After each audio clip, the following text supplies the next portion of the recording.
people through their pitch and then not being able to answer questions. And then you would twist on my zap nut, and then it collapses the internal workings of the insert, and then boom, it goes around the conductors, and it has a higher pull rate than a standard wire nut. Now, you mentioned that obviously that you want the commercial side on. With that, the professionals are going to be vouching for you. And when you raised capital, right, you took a professional 30-year veteran lineman onto the ABC Shark Tank. Tell us about the process, not necessarily yet of the show, but some of the things that you prepared for to prepare for the questions that you would have to answer. I'll tell you, that's the best part. It is really the best part. I mean, when Shark Tank contacted, first of all, the odd part about this whole thing was that we got contacted by Shark Tank. Wow. It wasn't we were, originally they told us there was 42,000 applicants for season 6. In Boise, I was invited to introduce Robert Herjavec to the Boise Business Convention. So I got to spend some private time with Herjavec, and wow, what a cool guy. He was the original shark that I was, I wanted to partner with, because he's kind of a fun kind of a guy. He seems like that on the show, yeah. Yeah, he does. And in real life, he is. He's very. I've read his book, and it was probably one of the best books moving forward for business people to look at. It has more of a serendipity type of hard work, but letting your bliss kind of lead you towards the end. But anyway, I sat and talked with him, and he explained some of the insides of the show that was outstanding. It wasn't 42,000; it was 120,000 applicants. OMG! I know they added. He was explaining that what we were looking at was the actual people that were sending in the emails and sending in all these applications were about 42,000. The 120,000 came from the different cities. These guys, the producers, go out to Chicago, to L.A., to New York, whatever, and they have these casting calls where people will come in and show their inventions. So Herjavec was explaining to us the show has just incredibly gone. It's a wonderful show. Yeah, it is. Oh yeah, they've gone into 20 English-speaking countries now. So, So we get calls. Literally last week, we got 4 emails from large distributors in India. Wow. Yeah, and I mean, these people want to sell our product, and we've gotten Brunei, we've gotten Australia, New Zealand, all these English-speaking countries that see my product, they want to sell it. So the show has been outstanding. Now, when they first called us, and I said, that's great, I wanted to bring 4 guys with me. One representative from the Northwest Linemen's College, which is they produce a lot of your power linemen across the country, Canada, etc. And then also Byron Dunn, who was that lineman that was on the show. Right. 30-year man who's put over, he's figured between 5 and 10,000 of these crimps in his 30-year period, which is not a bad way to think about it. Right. Probably more like 3,000 to 5,000. But anyway, this guy is amazing. He's a maverick. So when he saw my product, at first I went on to his blog and I said, hey, I've got a new product. His secretary sent back and said, look, you cannot advertise your product on our blog. And then I said, well, this is more of a, here's a safety item, and here's something I just want to get people's opinion on it. So then I said, let me talk to the boss. I talked to Byron. And, at first he was just, okay, send me one. Let me take a look at it. Gotcha. Yeah. I sent him one. I did the things. And then, after he looked at it and experimented, boom, he wants to invest in the product, and he was so excited about it. He still is. I mean, he's our number one fan, and he's brought in all the linemen into that. So that right there, that as an investment goes, it was when he saw it, and he's been around it for a long time. Boom, he dropped $50,000 into the invention. That says a lot from somebody with that type of experience in the industry, and that You're brought you a right. lot of credibility on the show, didn't it? Well, that's it, and that the producers. Here's the part that people that was amazing to us, but it worked out very, it worked out great. The producer, Mark Burnett's office, called and said, "No, you can't bring Byron. You can only go just the 2 of you, and that's what your finances are for." I said to the producer, I said, "Look, I'll pay for Byron to go. Let's take him. He's it's really important." And then she said, "No, you can't do that." So then I said, "Okay, I have to renege. I have got to, we're not going to be able to make the show. Oh, okay. I know, and at this point, we're down to the very. I mean, they've already got our flights and all this other stuff, and that's when they told us this bad news about Byron. She said that's never happened. We don't you don't get to this stage and then say you're not coming. And especially for the Shark Tank, right? They're like, hey, what's going on? Straight. Yeah, exactly. This is they'd already sent us out papers to our attorneys stating that if we make the show, that we would have on media digital advertising the approximation of about $1.6 million worth of media advertising. So it's like saying no to that. Okay, and at that point I said no to her, and I told her this is it. So she said to me, she said, "Why is he so important?" I said, "Look, let's say that you, a producer of a reality television show, a great show, and me, a half." I hate to say it, but a half-assed piano player who owns a computer company, and we're sitting there trying to tell the world's greatest VCs at this point about a product, an electrical product, that neither one of us are an electrician. And then I have Byron Dunn, who has been 30 years in the industry, owns his own magazine that caters to the power linemen. As a matter of fact, it's called Power Lineman Magazine.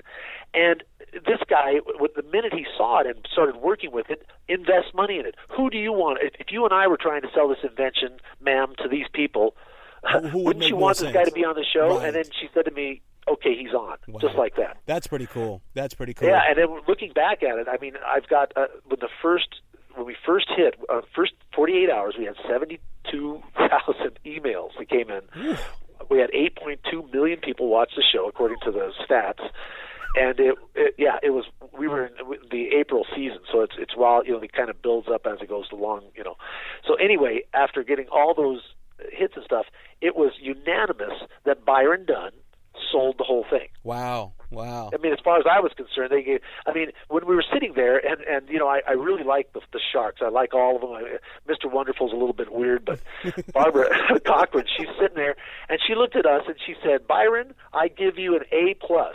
I kind of think the two of them had a thing going on there. But anyway, she looked over at Armand, my partner, and she says to him, she says, "Armand, I give you a C."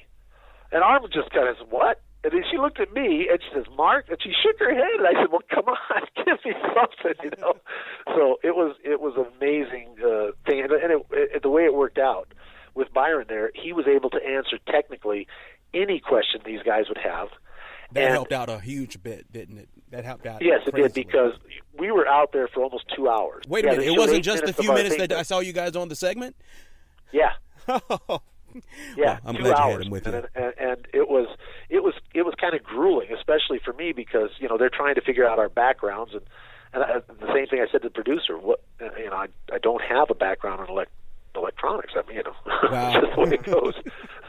So hey, Mark, we've been talking to Mark Melny, owner, inventor of Melny Connections, Melny Connectors. Mark, what's your website so that more people can find out about you? It is www.melnyconnectors.com, or easier to me is melny.org. Melny.org. Mark Melny, thank you for taking your time out on homebubiz.com. Thank you very much for reaching out and talking to us. Connect, capitalize, go.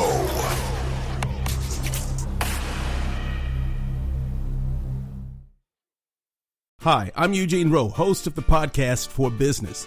On behalf of our team, I'd like to say thanks. Every month, we're able to impact thousands of lives all over the globe with relevant, impactful, and insightful guests. Some of them have even been featured on national television shows like ABC's Shark Tank and CNBC's The Prophet. Our mission is simple: to journey with you on your road to achievement. To do that, I'd like to invite you to partner with us in our Share All promise. I promise to continually share for free, without commercial interruption and unnecessary subscriptions. And I ask that you promise to share us with your friends. Hear something you like? Simply use the social share buttons at the bottom of the page to tell your network about the podcast For Business. It's simple, easy, and only takes 5 seconds. That's it, partner. You've made the Share All promise. All new radio for small business. It's Radio for Small Business on HomeBiz.com. Your host, Eugene Rowe. Thanks for tuning in. Right now, I got somebody who's got a firm grasp of the market, Ashley Drake with The Natural Grip. Welcome to Radio for Small Business. Thank you very much. I'm happy to be here. So tell us a little bit about what The Natural Grip is, and then I'm going to get into some more specifics. All right, sounds great. Yeah, the Natural Grip is an innovative hand protection device that protects you from ripping and tearing while working out. So we're the only custom hand protection on the market, and what that means is we're the only hand protection that's made based off of your ring finger size. It allows for a custom fit and the ultimate protection to keep you from ripping and tearing while doing high-intensity barbell movements or pull-ups or things like that. Now, if I'm not mistaken, I saw you guys on TV quite a few times in quite a few places. Tell us about some of the experiences that, some of the reasons that I guess people who work out would need it as far as, not ripping skin. Does it really make that big of a difference? Yeah, definitely. I mean, our primary market is the CrossFit market, the functional fitness space. Also, gymnasts use our product. Even landscapers can. So it's anybody that's in an environment where they're going at such a rate of speed as far as like barbell cycling or pull-ups or different movements that causes a lot of friction and can cause for your hands to rip or tear. Gotcha. Now, where'd you come up with the concept? Well, ultimately, I mean, I was having that problem. And so my husband, I got sick of listening to me complain about my hands ripping and tearing while working out. And he knew that I had tried everything out there on the market and that nothing was working for my small hands. Just about a quarter turn to a half turn. It was one person that I had never met before.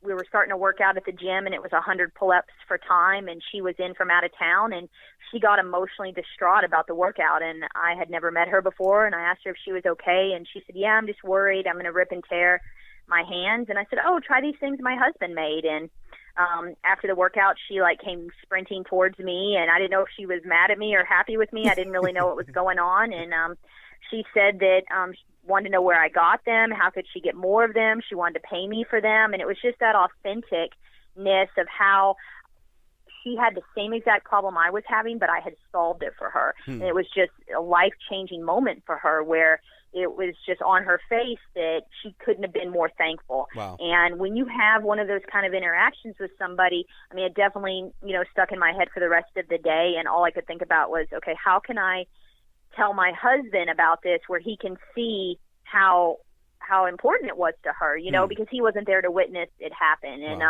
so when I went home that night and I told him, when we were sitting in the kitchen making dinner, he thought I was crazy. He was like, no one's going to buy these things. That's ridiculous, Ashley. And so I just said, well, let me try. Let me try. What do we have to lose if I don't take any of our money, out of our savings? If I just start a Facebook page, just let me try. And so he said, sure, go right ahead. No one's going to buy them. And here we are almost 4 years later, and over $1 million in sales. So wow. things can escalate quickly. So. We're talking to Ashley Drake of The Natural Grip right here on HomeBiz.com. It's Radio for Small Business, where you connect, capitalize, and go. Ashley, you talked about how your husband actually created the product. Now, do you guys work the business together, or is it pretty much your baby that you run with? Well, I am the CEO. There's no doubt about that. He is the COO, Chief of Operations. I'm actually still active duty, so I work full-time for the Army, and so I'm not able to really focus on the business stuff until later in the afternoons when I'm done with my Army requirements. And Justin runs the production facility from 9 to 5 every day, or later if necessary. Gotcha. So we're both fully committed, but he runs the day-to-day stuff, and I kind of handle the high-level stuff. Gotcha. Now, if I'm not mistaken, when you were on Beyond the Tank, I watched that show a whole lot. I know you were thinking about making a big decision as far as the full-time job goes. Has anything else changed with that since then? Yeah, no. I mean, I had made the decision to get out of the military, and so that's been communicated to the Army, and they're tracking that. It just takes time for that to kind of go through the process. So my commitment's not up until next October, and so I'll fulfill my commitment that I have for my term of service, and then I'll go ahead and transition out. It's just it's not something anybody should take lightly, and it takes time.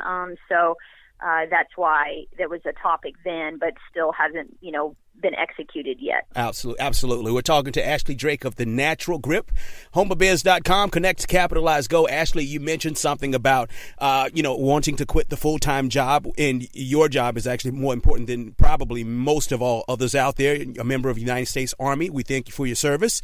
So what were some of the things and details that you had to think about and consider before you decided to walk away from that safety net, so to speak? Yeah, definitely getting paid on the 1st and the 15th, an officer's salary is a big thing to walk away from.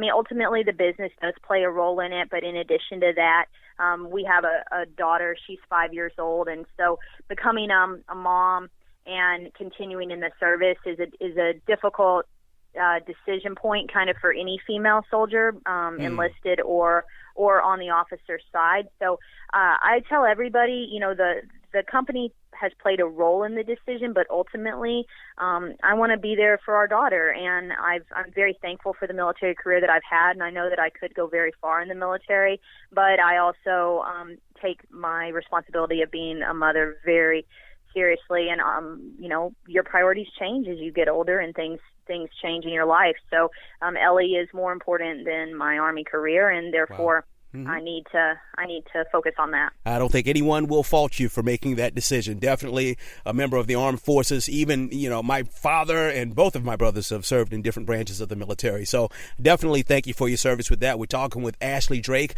of The Natural Grip. Now, you mentioned something. 3-4 years in to the business, $1 million in sales later. You go back to your husband saying it'll never sell. When you sold your first 6 figures, what'd he say? He said, he said, okay, now what? And I said, well, we keep going, it was just kind of like that. He was skeptical at first, but, when we started the business in May of 2013, by the end of that year, we had done 60,000 in sales. And so that was kind of the moment like, oh man, this is legitimate. We got to worry. The tax man's going to be interested in this, we've got to be interested in this, what are we going to do? And it was really a decision point, were we going to walk away or were we going to continue on that path? And, luckily my husband had the opportunity where he could, change his profession and take the production on full time. So, he's just as committed as I am to making this successful. And every day we're surprised, by the growth of the company. But we're putting in the level of work that it takes to make that a reality. And there's no wasted time in our family. So we're here as long as it takes, and plus some. So why don't you tell the listeners how to get more information about The Natural Grip? Yeah, the best way is social media. We're very active on all of our social platforms, Instagram, Facebook, Twitter. If you're just interested, kind of want to check us out or start following us, I highly recommend, at The Natural Grip. And we're on all those platforms. And then also you can check out our product on our website, www.thenaturalgrip.com, and you can order a pair for right there from our website. Awesome. Ashley Drake with The Natural Grip, CEO, might I add, right here. Thank you for taking your time out on homeofbiz.com. Thank you for having me. Connect, capitalize, go.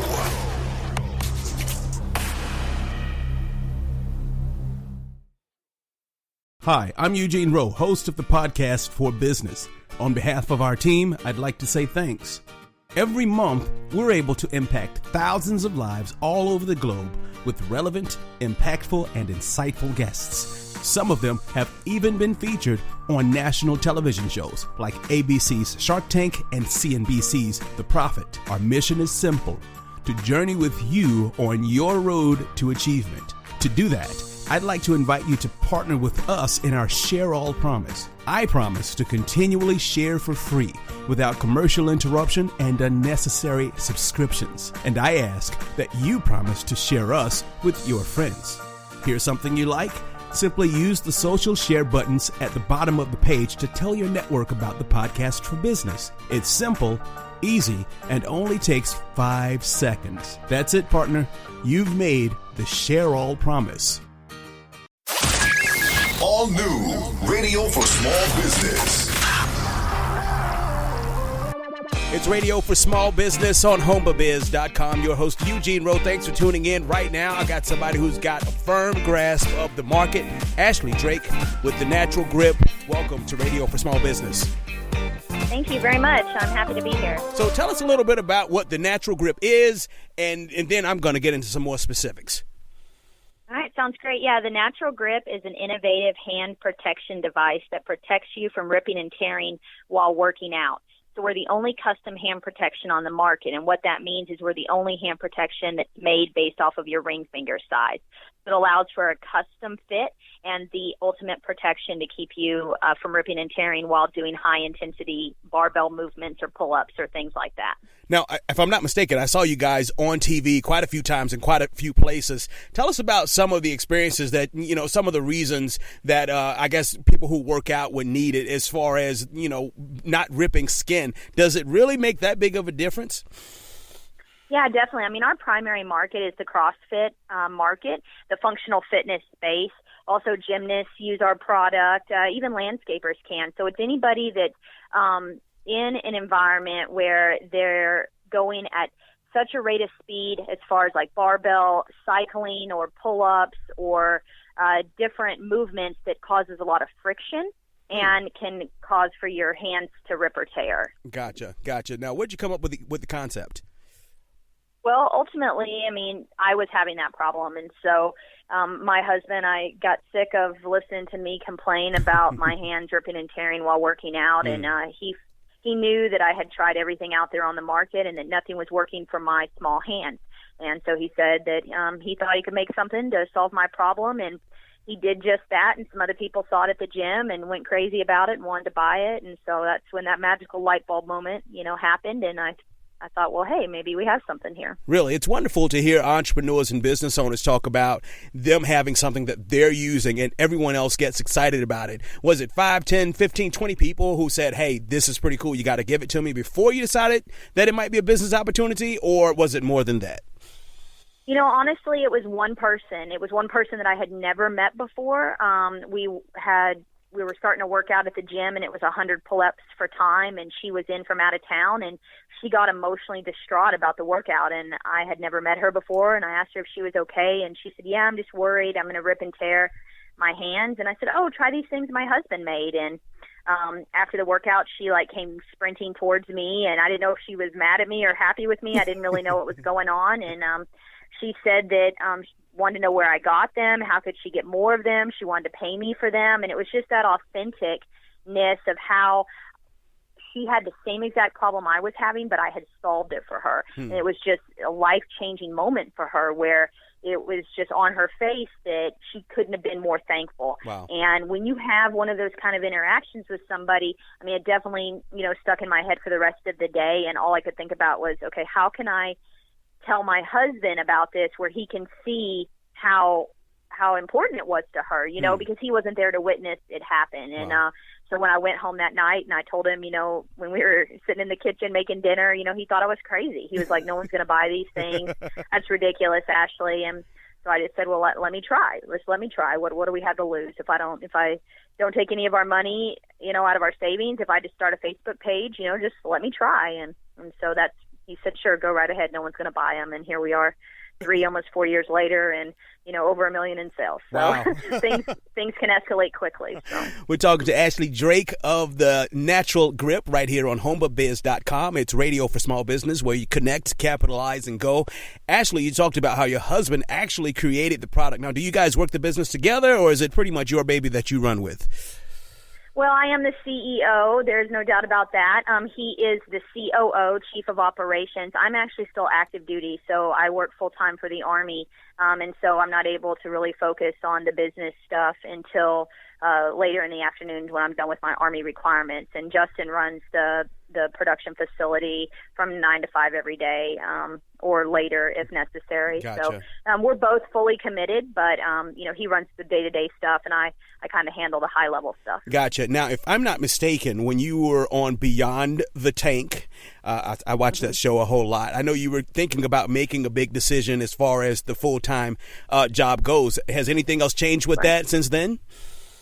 Yeah, no. I mean, I had made the decision to get out of the military, and so that's been communicated to the Army, and they're tracking that. It just takes time for that to kind of go through the process. So my commitment's not up until next October, and so I'll fulfill my commitment that I have for my term of service, and then I'll go ahead and transition out. It's just it's not something anybody should take lightly, and it takes time.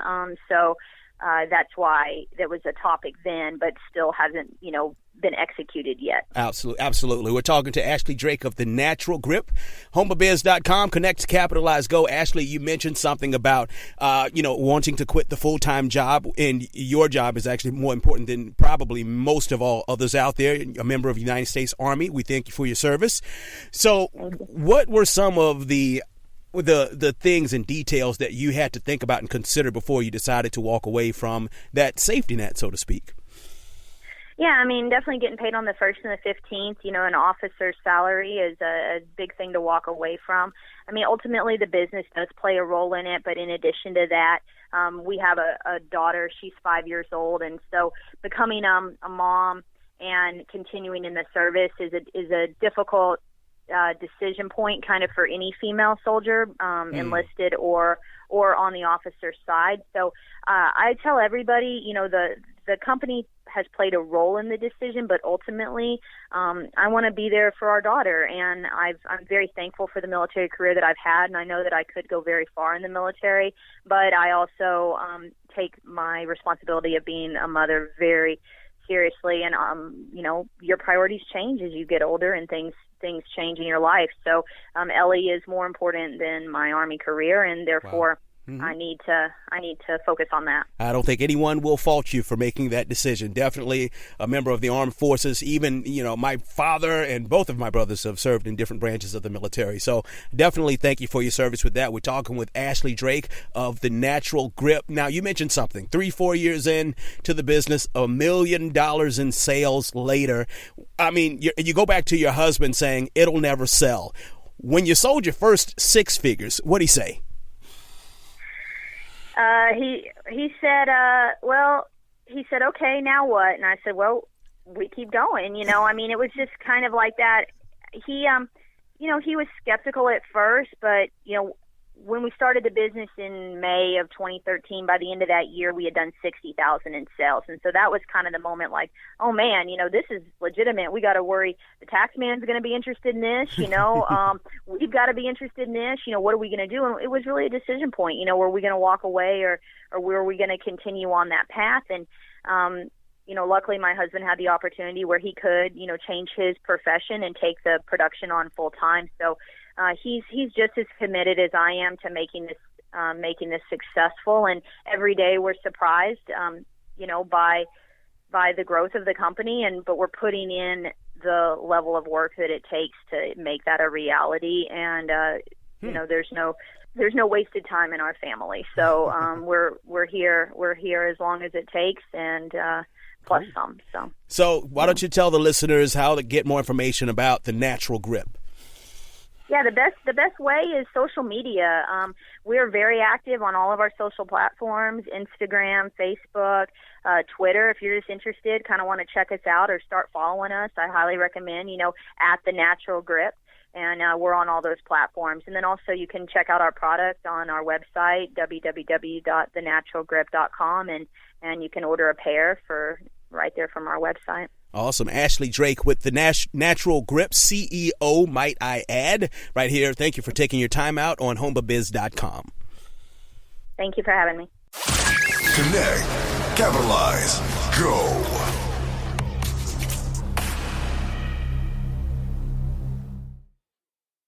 Hi, I'm Eugene Rowe, host of the podcast For Business. On behalf of our team, I'd like to say thanks. Every month, we're able to impact thousands of lives all over the globe with relevant, impactful, and insightful guests. Some of them have even been featured on national television shows like ABC's Shark Tank and CNBC's The Profit. Our mission is simple: to journey with you on your road to achievement. To do that, I'd like to invite you to partner with us in our Share All promise. I promise to continually share for free without commercial interruption and unnecessary subscriptions. And I ask that you promise to share us with your friends. Here's something you like? Simply use the social share buttons at the bottom of the page to tell your network about the Podcast for Business. It's simple, easy, and only takes 5 seconds. That's it, partner. You've made the Share All promise. All new radio for small business. If you've got stinky hands, stinky breath, you want to talk to the next guest here on homeofbiz.com, Tony Gauthier of Spritz. You've seen him all over the place, all through the media. Tony, welcome to the show. Thank you. Thank you so much. Thanks for having me. I really appreciate it. So what part of the world are you in, Tony? I'm in Oakland, California, on the West Coast, Oakland, California. This is home. Born and raised. I love this place. It's the best place on earth. Now, your business is Spritz. You know, obviously people, they heard me say if you got stinky hands and stinky breath, they need to listen to you. Tell us about Spritz. Yeah, so Spritz is the original first all-natural 2-in-1 breath and hand freshener. And I know a lot of people are going to say, what, breath and hand freshener? Yes, it is the first breath and hand freshener. I came up with Spritz a few years ago while I was hosting a party. And I kind of snuck outside for a quick smoke break, and I didn't want to go back inside with the embarrassing smell of the cigarette smell. I know it's a bad habit as it is, but that's when I thought to myself, what if there was a product that can actually take away the smell of smoke from your hands as well as your breath? So that's when I created Spritz, along with a chemist friend of mine. So basically, Spritz is for people that, you know, whether they smoke or not, it's an alternative, a healthier alternative to freshen your breath. 0 calories, no sugar. It's all natural. It's the new after dinner mint. You can use it after you just ate some sushi, some fried food. You're about to go on a date, going to the office. You know, that's what Spritz is all about. Just a little Spritz and you'll be ready to go. There you go. A little Spritz goes a long way. So, you know, eventually you got this thing pumping enough where you got enough people excited and you ended up raising capital. Now, before you ended up on ABC's Shark Tank, had you ever pitched and raised capital before? No, I have not, actually. This has actually been my first time doing it to this extent. I've started businesses before as a young guy, whether it was doing music or doing a clothing line, a local clothing line, but never something to this extent. So this is still something very brand new to me. I'm still learning. There's a lot to learn. I'm in no way a professional entrepreneur. I'm an entrepreneur in training. But it's been an awesome ride, and I know that we have a long way to go, and it's just going to be amazing. So, I mean, obviously, being the entrepreneur in training, and when you ended up on the carpet there on ABC's Shark Tank, what are some of the things? I don't really want to talk about the show itself. It was one show daily, and I need to know my business inside and out. So what we would do as a team is we would practice going over every question that we can possibly think of, every question that they would possibly throw at us, and also we would create our own. As well as it allowed me to start learning the industry of the breath industry, the breath spray industry, the mint industry, the gum industry, so I can know what the competition, if it exists out there, what it would be or what not. Gotcha. So preparing for the show, I would just always say to myself, you know, I have this credo that I live by, this creed that I live by. My thoughts will transform my future. If I think positive about the results, only positive results are going to come to me. So I would just, you know, be positive every day about going on the show, presenting my idea. It wasn't about winning or losing. It wasn't about getting a deal or not getting a deal. It was about knowing my business and knowing what I want to achieve in life with this business. Wow. Tony Gauthier of Spritz. We're talking to him right now on Radio for Small Business. You can visit us up at homeofbiz.com. Connect, capitalize, go. Tony, let's talk about that next level. Right now, you are on the carpet and you're pitching investors. What's going through your head? What are some of the questions they're asking you? And you know, what are you doing to power through, man? So to power through, you know, and for the viewers, the listeners who may or may have not seen the show, I don't want to give it away just yet because I want them to be able to go to our website, spritzme.com, SPRETZ me.com, and they can click the link to see the episode. So I don't want to give up all the juice. But what was going through my head at that moment was, we made it. Regardless of what the outcome is going to be, we made it. I made it. I am doing this for my mother. My mother passed away 3 years ago to a day of the taping of the show. Oh, man. And so it's okay. So I knew I had to power my mother, as well as, you know, being an entrepreneur in training. This is what it's all about. I'm standing in front of an opportunity, basically a gold mine or basically a pot of gold, whether they like it or not. The world is going to see this. So I just had to swallow all my inhibitions and not be nervous and know my numbers and know my business inside out and be ready for whatever they had to throw at me. This wasn't a gimmick. This isn't a gimmick. This wasn't a hustle. It's not a hustle. This is a real business. So that was going through my mind, was the fact that my thought process got us here. It actually really works. And now we have to show the world that this is not a laughing matter. This isn't a joke. We're not the joking episode. This is a real business, a viable business that can actually take off. Right. So that's what was going through my head. I wanted to prove to the Sharks that it's a new business. It's never been done before, but this is something that we want to take a risk on because this is the future of freshness. People laughed at the inventor of the telephone. If I told you right now, hey, I want to talk to you from across the world with this string of wire, you'd laugh at me. People would have thought you were crazy back then. That's right. So people thought the same way with Spritz. So that's what was going through my head. Just no nerves. We made it. Let's show the world what Spritz is all about. Hey, that's pretty cool. Tony Gauthier of Spritz. We're talking to him right now on Homba Biz Radio, hombabiz.com. We've been talking about one, Spritz at spritzme.com. We've been talking about two, his experience raising capital and on ABC Shark Tank. Tell us a little bit more. Let's kind of switch gears just a little bit now that you're, quote unquote, post Shark Tank, right? Even whether you got a deal or not, you still get massive publicity. Was there some things you had to put in place to be ready for that influx of new business and new inquiries? Yeah, there was actually. Really, at that moment there, I had to go out and really put my business knowledge to effect. I had to also reach out and ask for some favors. I know a few people in the financial industry that are financial investors or advisors. I know some people that do operations and the directors of operations for various companies. So I had to swallow my pride and not be afraid to admit the things that I did not know. I'm not going to lie to you. I don't think we were as prepared as we should have been once the show aired, because the influx of orders and the influx of emails, it was overwhelming. We purposely had a delay for the shipment date so that we could be ready just in case there were too many orders or not enough. And, it was such a blessing to see all those orders coming in. But I had to take a step back and start asking for favors on how do I properly do this? What is the flow? What should the flow look like, when we're sending out orders? Just recently I sent out an email blast to all of our awesome and amazing customers that, this journey hasn't been perfect, but we thank you for riding it out with us. I mean, we had hiccups with our shipment station. We had some hiccup with our orders.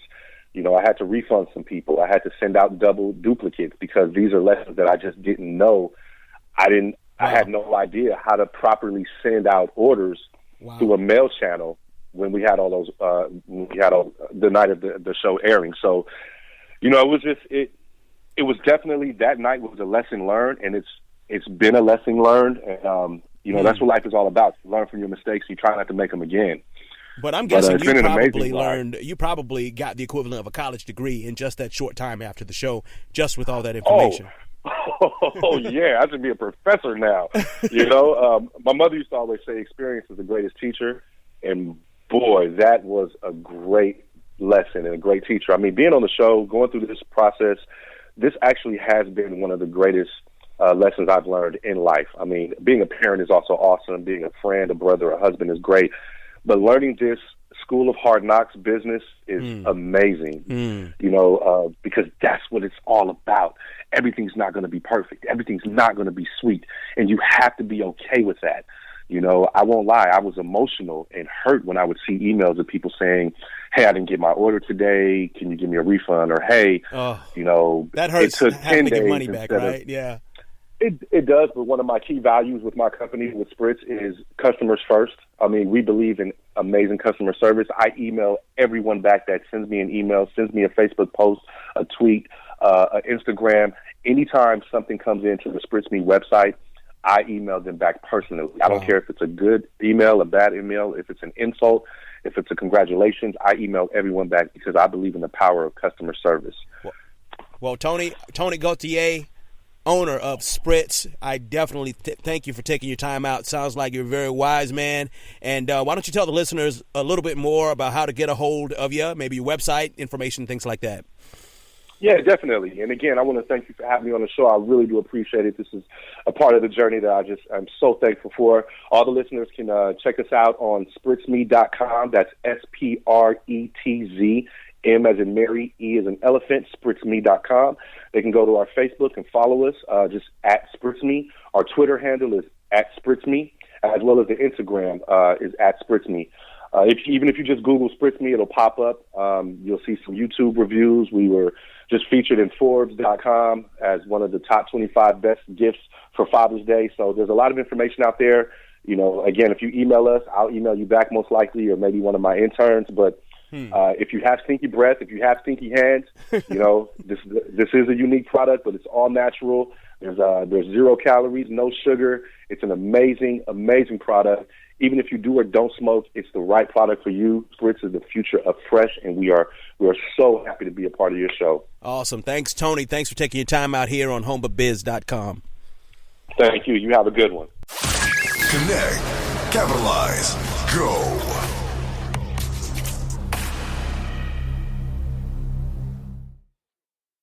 Hi, I'm Eugene Rowe, host of the podcast For Business. On behalf of our team, I'd like to say thanks.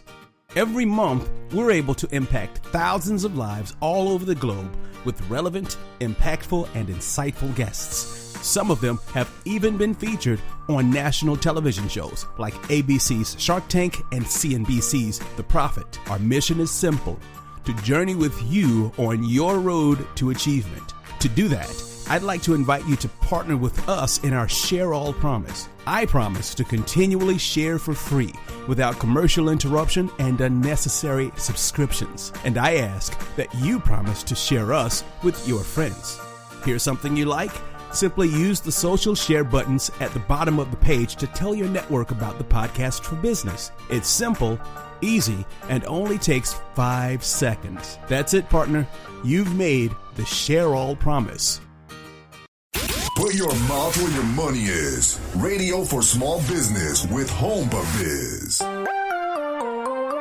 Well, it's Radio for Small Business. Your host, Eugene Rowe. Check us out on HomeBaBiz.com. You can also check the show out on Google Play, iTunes, Spreaker, SoundCloud, and a whole lot more options. Right now, today, I've got David Lynch with Simonon Realtors on the show. David, welcome. Thank you. So tell us a little bit about your background. Realty, real estate, are you investing? Or are you more so realtor? How's that work?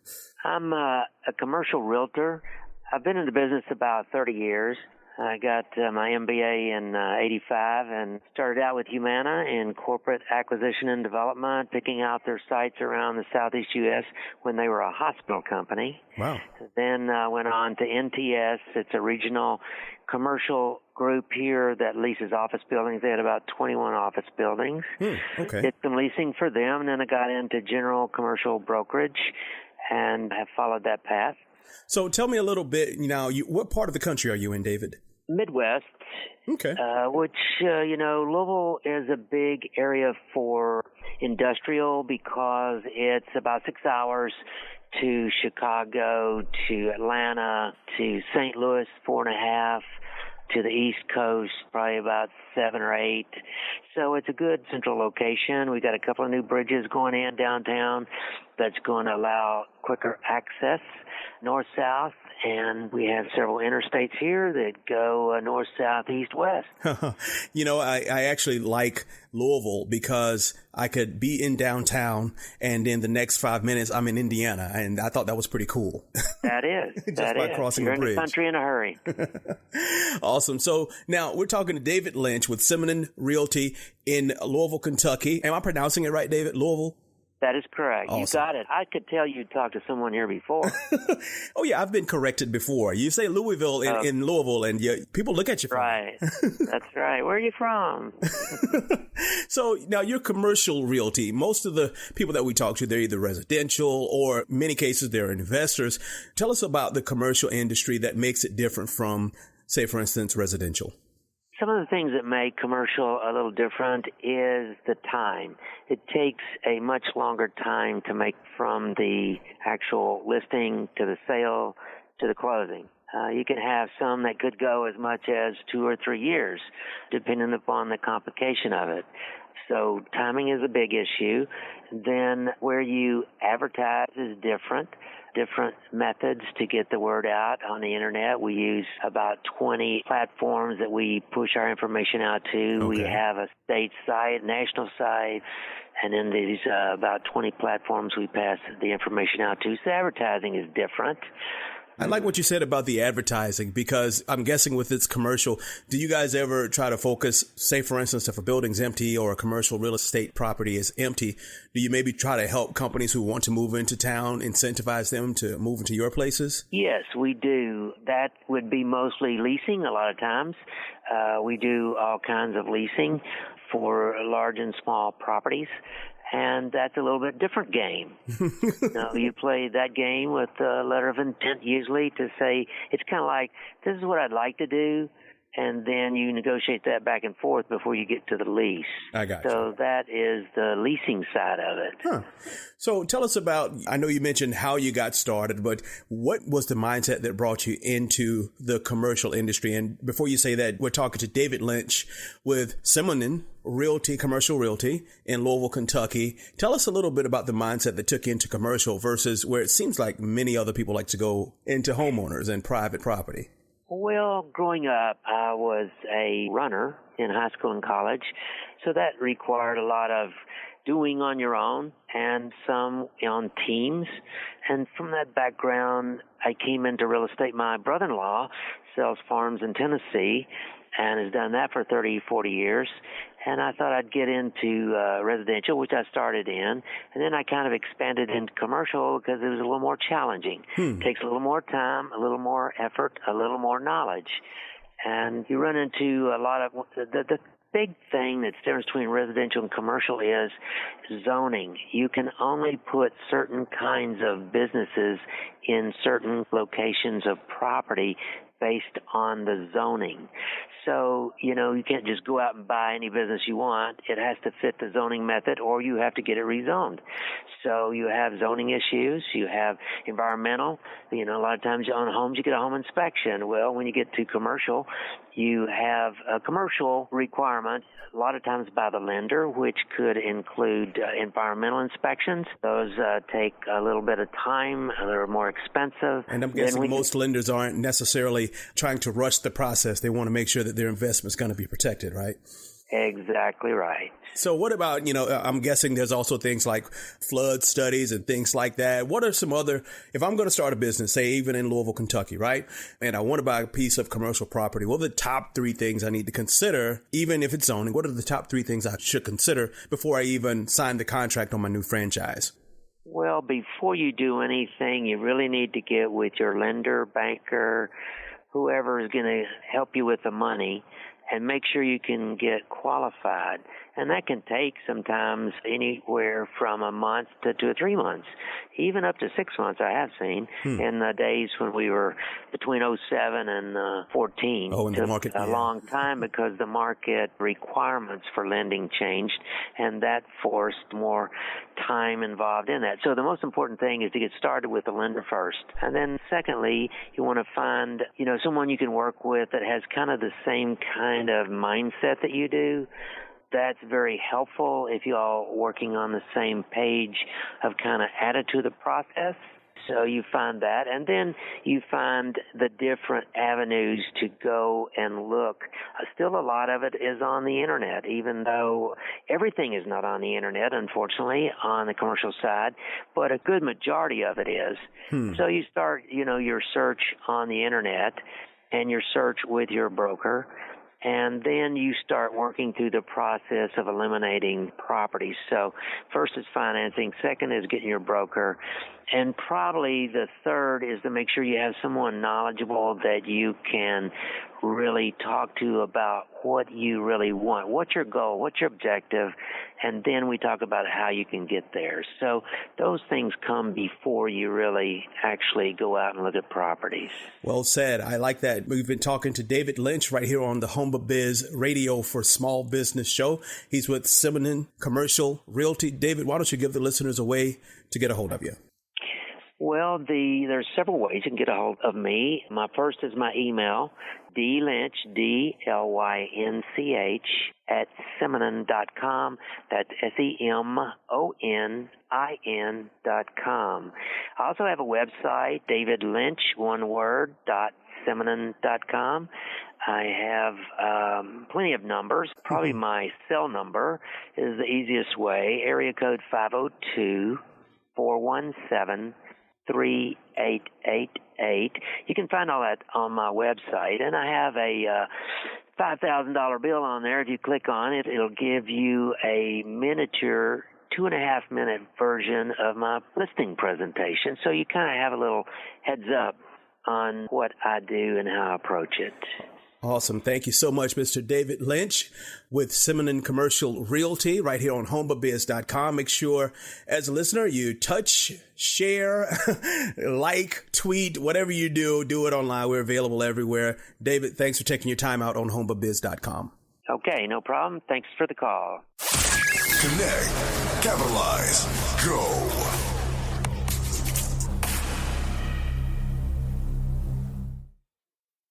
Hi, I'm Eugene Rowe, host of the podcast For Business. On behalf of our team, I'd like to say thanks. Every month, we're able to impact thousands of lives all over the globe with relevant, impactful, and insightful guests. Some of them have even been featured on national television shows like ABC's Shark Tank and CNBC's The Profit. Our mission is simple: to journey with you on your road to achievement. To do that, I'd like to invite you to partner with us in our Share All promise. I promise to continually share for free without commercial interruption and unnecessary subscriptions. And I ask that you promise to share us with your friends. Here's something you like? Simply use the social share buttons at the bottom of the page to tell your network about the podcast For Business. It's simple, easy, and only takes 5 seconds. That's it, partner. You've made the Share All promise. Inside the mind of the owner. Radio for small business. Connect, capitalize, go. It's Radio for Small Business. Your host, Eugene Rowe, on homebubiz.com. You can check out the show not just at homebubiz.com, but on Google Play, iTunes. I think it's on YouTube. We've got it on Spreaker, Soundcast, and anywhere there's sound available, you can check it out. Right now, today, I've got a young lady who knows how to make things happen. She's got all the swag in your bag. SwagEssentials.com owner, Miss Lydia Evans. Welcome to Radio for Small Business. Oh, thank you for having me, Eugene. I appreciate it. So tell us, I remember you from ABC Shark Tank. That's where I remember you from. You went on to the show, but I don't want to talk about that yet. I want to talk about your background and how you got to start in business first. Tell us about that. Okay, well, I started in business many years ago, actually 9 years ago, making a ladies line called La Bella Dolce. And it was like your handcrafted sugar scrubs, lotions.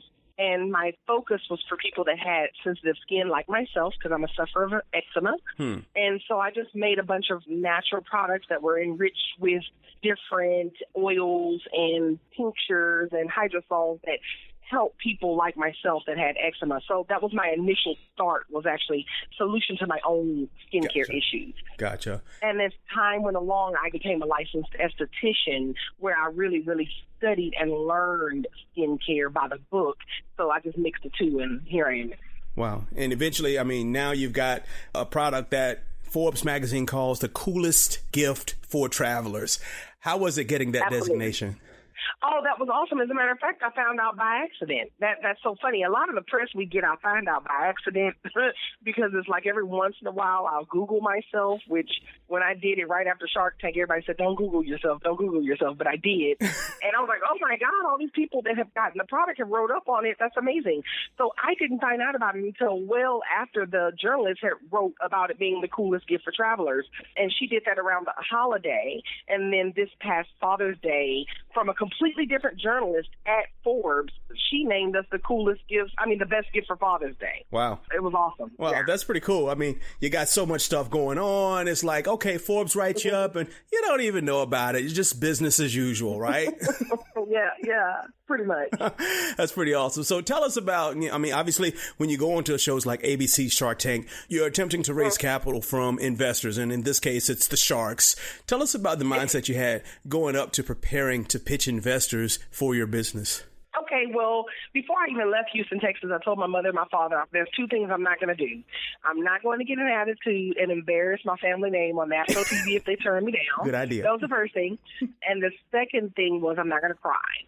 Only because I just feel like there's business and then there's emotion, and the two don't need to cross. Gotcha. So when I went out there with a very fixed mindset of I'm going to go tell them the honest to God's truth, even though I know I didn't have, but $54,000 in sales. I'm going to tell them the honest to God's truth. I'm going to tell them my numbers, and I'm going to stand behind them firmly. I'm going to say I did $54,000 in sales as if I did $1 million. Right. Because I feel like to sell a $54,000 in one bar of soap by yourself out of the trunk of your car was a feat to me. So I went out there with all the confidence like I had a multi-million-dollar brand. But that doesn't mean that I didn't want to faint while I was on that stage. Right. Because it's very real. It's extremely real. So there's no pre-taping. There's none of that. You tape one time, and that's all you get. So when people saw me on TV on December 5th, that was the first time I saw myself. Wow. So just in case you're just tuning in, we're talking to Lydia Evans, owner of swagessentials.com, swagessentials.com. Now, I'm saying swagessentials.com right now, and they're on Radio for Small Business. But Lydia, you've got a cool story about when you went on to the show, you didn't necessarily have that domain name yet, did you? No, I did not. I actually tried to get it, but it was taken. There was some little teenager, like a 15-year-old kid, that had like a little online store for T-shirts. And when I tried to contact them, they were like, no, it's not for sale or whatever have you. Neither here nor there. I went ahead and took the domain pure-swag because I felt like, okay, pure to play off of the fact that, our tagline is grooming by pure design because all of our products are natural and made with pure ingredients. And then SWNG, which is an acronym for our full name, soaps, washes, and grooming. So we took the name pure-swag.com as a domain. Well, shortly after we got that and we aired on Shark Tank, all of a sudden I get an email from an anonymous man. He said he wanted to stay anonymous. And he said, hey, why are you promoting pure-swag and not your domain? That's bad for branding. So then, of course, my first response was like, no, duh. Like, yeah, of course. Really? I know that. Do you think I would just purposely go get this name if it was available? So I responded back, sir, it's not available, but thank you so much for your feedback, and I appreciate that. And so he responds back and says, well, it was up for sale in February, and I have been monitoring it ever since. Wow. And I bought it. And I'm willing to transfer it over to you. Well, of course, because right after Shark Tank, everybody is connecting themselves to my pockets as fast as possible. I'm like, oh, this man is going to try to sell me this domain name for thousands of dollars. But it has value to my brand, and I was literally preparing myself to do that. But by the grace of God, he responded back, and he said, I'm not asking you for anything. I love you. I love your personality. I think you're going to go far, even without a shark. Your product's great. I do definitely want to remain anonymous in this. However, I would like to just transfer it over to your company, and I'll pay for everything. What? And I thought it was a joke. Really? And I was like, wow, what an angel. Yes. And I was like, what an angel. And I was like, sir, we can send you a check made out just blank. You can put your own name in there. And he was like, no need to. Wow. And he sent me back an email like, this is some good marketing advice for you. And, I do this professionally for a living. And I think these are some tips you can apply. And best of luck with your that's your amazing. business. And I was like, wow, yeah. Wow. So I guess you sow those good seed, and eventually something comes back to you. And this guy, I mean, he probably could have sold it on the market for at least $5,000-$10,000, I'm guessing. Easy. And I bought it. Yeah. Wow. So we're talking to Lydia Evans, owner of swagessentials.com, right here on Radio for Small Business. You can check the show out on homeofbiz.com, Google Play, iTunes, and many, many more places, even Twitter and Facebook. Lydia, you mentioned something, and let's switch a little bit, because obviously you came off the show, you've got some marketing publicity, and you mentioned something that people were trying to attach themselves to your pockets. Tell us about some of the things you got to do to prepare yourself, even for after the show, for, the good people and the not so good ones. Well, life changes immediately. I mean, when you go there, you have a team of people that kind of trying to, they kind of give you some little tips here and there, like just know that regardless of how this goes, As long as your product is quality and you're a likable person, you will be successful.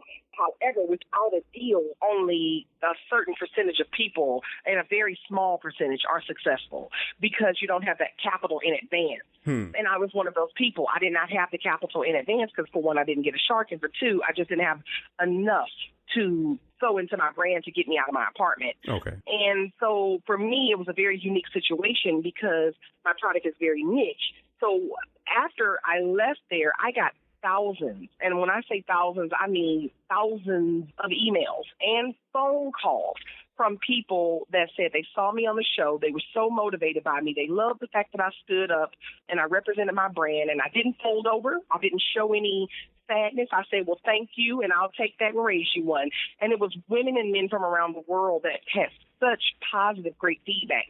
But then also, of course, with that comes people that feel like, oh, I know if I was her, I would do this.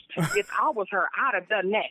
Yeah, it's a very shoulda, coulda, woulda situation because it's unnerving to stand in front of 5 multi-millionaires that in your mind you feel hold your brand's livelihood in their yay or nay of an investment. Now, of course, that's how I felt then. But afterwards, when the orders came in and they flooded me, and I'm looking at my second bedroom and I'm looking in the closet where I would make my products, and I look in there, I see 100 soap bars, and we sold 10,000 units in 4 hours. Ouch. So, yeah. So it was very overwhelming, but it was so humbling. I think I literally, the first 3 days after that, I did not sleep, Eugene. I literally... No, I was like a zombie because I was so, it felt so unreal. It felt like I was living someone else's life. Wow. Every time you turn around, someone's on the phone, wants to interview me. Someone wants to talk to me. Someone wants the product. I mean, it was crazy. People were like, yeah, I'm trying to find out where I can come pick the product up. Well, we didn't have any retail locations but my brother's shop. And he said when he went to his shop the next day, it was a line wrapped around the corner of people waiting on him to go to his shop. He didn't have enough inventory. You had 100 bars in the closet, right? So yeah. And what they didn't understand was when people saw me in December, they thought, oh, she just taped this. That it doesn't happen like that. I didn't just tape that then and walk off the stage. So people were like, how are you going to go on Shark Tank and you're not prepared? And I'm like, sweetheart, I had no financial injection in my business. Right. And I'm doing the best I can. So I had to literally take off that, yay, I got able to be featured on Shark Tank. I had to take that hat off and put on my humble business person hat and literally take these calls of people that are saying, so what do you mean I'm not going to get my product for a month? Oh, man. What do you mean I'm not going to? So I had to express it to people, and you'd be amazed at how many people were like, oh, I didn't realize that. Right. Oh, I don't know why I thought you'd have just had thousands of units sitting up waiting. I don't know why they think every business owner has, $1 million of product sitting in the basement ready to move. Yeah. Even if you had the injection, you probably wouldn't have set it all in $1 million of inventory, I'm guessing. No, because you can't top your funds like that. But that's all the ins and outs and the little pieces of business and entrepreneurship that, you that's not textbook stuff there. That's stuff you kind of got to learn as you go along. Right. Well, I've definitely enjoyed learning from you. We've been talking to Lydia Evans of swagessentials.com right here on Radio for Small Business. You can check us out, homebabiz.com. Do us a favor. When we put this show on, like it, share it, tweet it, whatever you can do to it, because Lydia, I really wish you much success. Why don't you give the listeners a way to get a hold of you? Absolutely. You can go to our website, which is swagessentials.com. You can also find us on pretty much every social media platform. On Facebook, we're on Swag Essentials, one full word.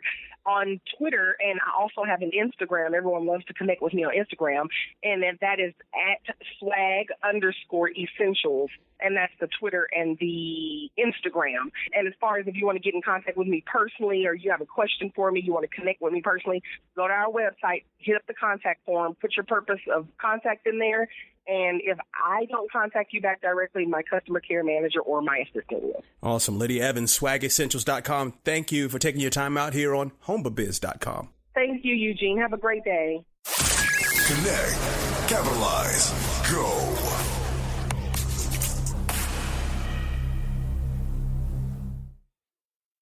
Hi, I'm Eugene Rowe, host of the podcast For Business. On behalf of our team, I'd like to say thanks. Every month, we're able to impact thousands of lives all over the globe with relevant, impactful, and insightful guests. Some of them have even been featured on national television shows like ABC's Shark Tank and CNBC's The Prophet. Our mission is simple: to journey with you on your road to achievement. To do that, I'd like to invite you to partner with us in our Share All promise. I promise to continually share for free without commercial interruption and unnecessary subscriptions. And I ask that you promise to share us with your friends. Here's something you like? Simply use the social share buttons at the bottom of the page to tell your network about the Podcast for Business. It's simple, easy, and only takes 5 seconds. That's it, partner. You've made the Share All promise. All new Radio for Small Business. It's Radio for Small Business. Your host, Eugene Rowe.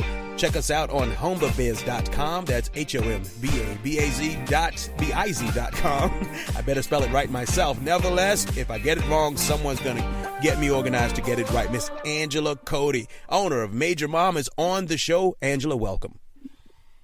Thank you, sir. It's good to be on your show. Now, Major Mom, those are two words that normally don't go together, so you got to tell us what's up. Well, I was a major in the Air Force. Really? Yes, I was in the United States Air Force, served for almost 14 years. I had a baby girl when I was a major in the Air Force. I would get home from duty and my husband would say, Major Mom is home. And then my son was born 18 months later, and I decided that military life and motherhood were no longer compatible. So I resigned my commission and got out to be an entrepreneur of all things. Oh, man. So getting out of the military, 14 years as a major, first of all, thank you for your service. I really appreciate that. Welcome. That was obviously a big switch from a lot of structure in the military to an entrepreneur. Tell us some of the things that went through your head. Tell us some of the ping pong that might have gone through your head. In the military, you really are told what to do, when to do it, how to do it. So you don't really have to do a lot of thinking for yourself. However, there are times when the best made plans go awry. And I think that's where I was taught the skills that I am now using in the entrepreneur world, because you have a plan B for any mission, and many people know that plan goes to pot pretty quickly in some arenas. And then you need to adapt, overcome, use everything you know to make sure the mission gets met. And I think, wow, that is so much like entrepreneurship, because you have this idea and these goals, and you're going to have this many clients and make this much revenue, and you have your projections and all the fancy schmancy plans, and then they don't they don't work like that, do they? And then you have to start going, okay, plan B, plan C, plan D, and then we're already at plan, not what would be C right now. Now, when it comes to, being flexible, because flexibility is a major key for an entrepreneur, and I know a lot of people who haven't taken that's a major thing for them. Were you naturally that flexible as far as making backup plans, or is it something that you purely learned in the military? I grew up in the most chaotic environment in terms of moving 16 times by the time I was 14. My dad was in construction. My mom was a nurse, and sometimes we'd have literally 5 or 6 hours to get our house packed up and move. Wow. And that wow. just really created a ton of flexibility in terms of my relationship with time and stuff and, attachments to things. I think that then the military does the same thing, because you move, you switch units, you switch squadrons, and even though the mission is changing in each of those units, there's still some standard operating procedures that you can cling to. And I think that's why I created Major Mom, because I saw people being really organized at work in the corporate environment, but they were totally disorganized in their business or their home, their office, not invoicing people, just not being on top of their game with good time management. And that's why 8 years ago we started this organizing company to help others really keep their act together, if you will, because I don't know if you agree with me, Eugene, but I think that being organized is a critical skill in entrepreneurship. I agree 100%. In fact, we're talking to Miss Angela Cody, owner of Major Mom. She helps individuals, businesses get organized with her business. Former United States Air Force officer, and we're talking about the importance of organization to entrepreneurship. Angela, give us a couple more tips, or maybe some things that just being organized could help a business owner do. Being organized in general, I think, requires you to know what you're good at and what you're not good at. So some people listening today may be really good at organizing their numbers. They might be good at organizing their papers, or maybe they aren't organized at all. So they still try to be their own bookkeeper, still try to be their own assistant, and create their own file systems and never reach out for help. So my first big thing is entrepreneurship is not meant to do alone. It's meant to outsource and gather other people that have great skills than you do in certain areas so that you can do what you're super good at versus spending lots of time in the office doing something you hate doing. Right. And you know what? There are businesses out there where the owner actually works for the guy he hired as a CEO or the girl they hired as a CEO just because the owner knows his limitations. And I think that's a great piece of advice. What are some other things that you found that simply being organized can do to help entrepreneurs succeed? Well, being organized in terms of your office, in your life, it saves you time, money, and energy. A lot of business owners that we organize have duplicate purchases on so many levels, which is such a waste of time, whether it's 2 or 4 printers, gadgets and gadgets. Guess what's the thing I find the most in offices, disorganized offices, when we go to organize them? And these are solopreneurs or maybe 2-people companies. It's software. The magic bullet, they buy all this software and it sits on the shelf and never gets open. Books that never get open, and their offices are full of stuff that they think, if I just read this book, if I just get this software, if I just sign up for this program, or if I just go to 10 more networking events, I'll have 200 business cards that I can throw in a box and do nothing with. Oh, man. So that's my second thing is do something with those business cards. Otherwise, just stay home. Yeah, you'll save a lot of time. I think I read a stat up to 80% of networking events and trade show leads go unfollowed up on, which is kind of crazy. So we're talking to Angela Cody. She's owner of Major Mom. She is an organizer extraordinaire, former Air Force Major. That's an officer, I think. Angela, we've been on the process of talking about organization, and one of the things that businesses have to get organized for is when it comes to raising capital and bringing in investors. Have you ever raised capital at all? Oh, goodness, I have raised capital. I've been on Shark Tank. I've done pitch competitions all over the United States, and let me tell you how organized you have got to be for those types of events. You need to know your numbers inside and out. You've got to have an organized business plan, which means your thoughts really have to be organized before you go out and raise capital, because anybody going to invest in your company is going to sense or see or witness disorganization if you show up that way. And really, most people do not like to invest in disorganized people unless they do have a team supporting them. Like you said, the technician, somebody who's really good at what they do, surrounding themselves with bookkeepers, CPAs, CFOs, of the like. But yeah, I've had a lot of experience raising capital, and it really is a full-time job if you're going to go out there and get the money that you need. Wow. So you said something. Investors don't like to invest in people who are disorganized. Is there a general theme that you see when you do pitch competitions or talk to investors? Is there something general that they all want to know?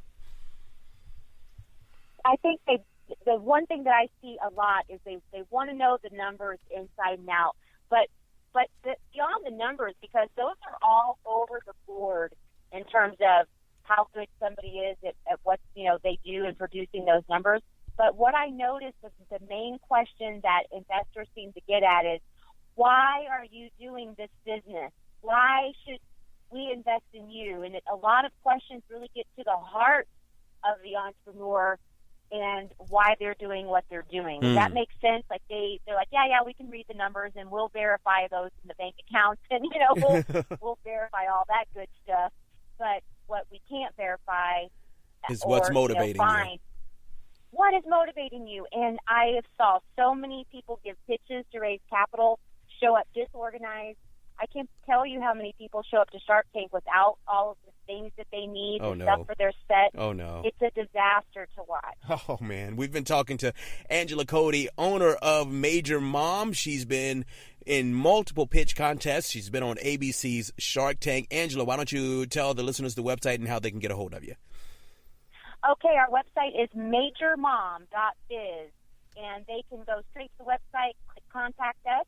If anybody out there listening has some questions about organizing their home office or just entrepreneurial questions in general, we have a question button on our website. If you hit Contact Us, that questions will be directed directly to me, and I can spend a few seconds with you and help you out, because getting organized is not a luxury. It's a necessity. Oh, I like that. I like that.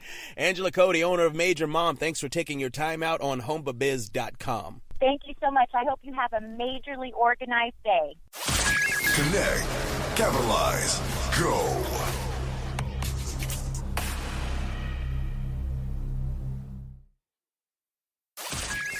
All new Radio for Business. It's the podcast for business. After that, I'm not doing people's lunch dishes. Highlighting the best emerging talent. Oh my God, all these people that have gotten the product and wrote up on it. That's amazing. The podcast for business, live every weekday at 4:30 p.m. Eastern. If I think positive about the results, only positive results are going to come to me. You never know what you'll hear. If we didn't have that foundation, I don't think I would have had the balls. Well, I don't have balls, but hey, you can say it. We're on the internet. It's okay. Okay, I wouldn't have had the guts to do that. Connect, capitalize, go.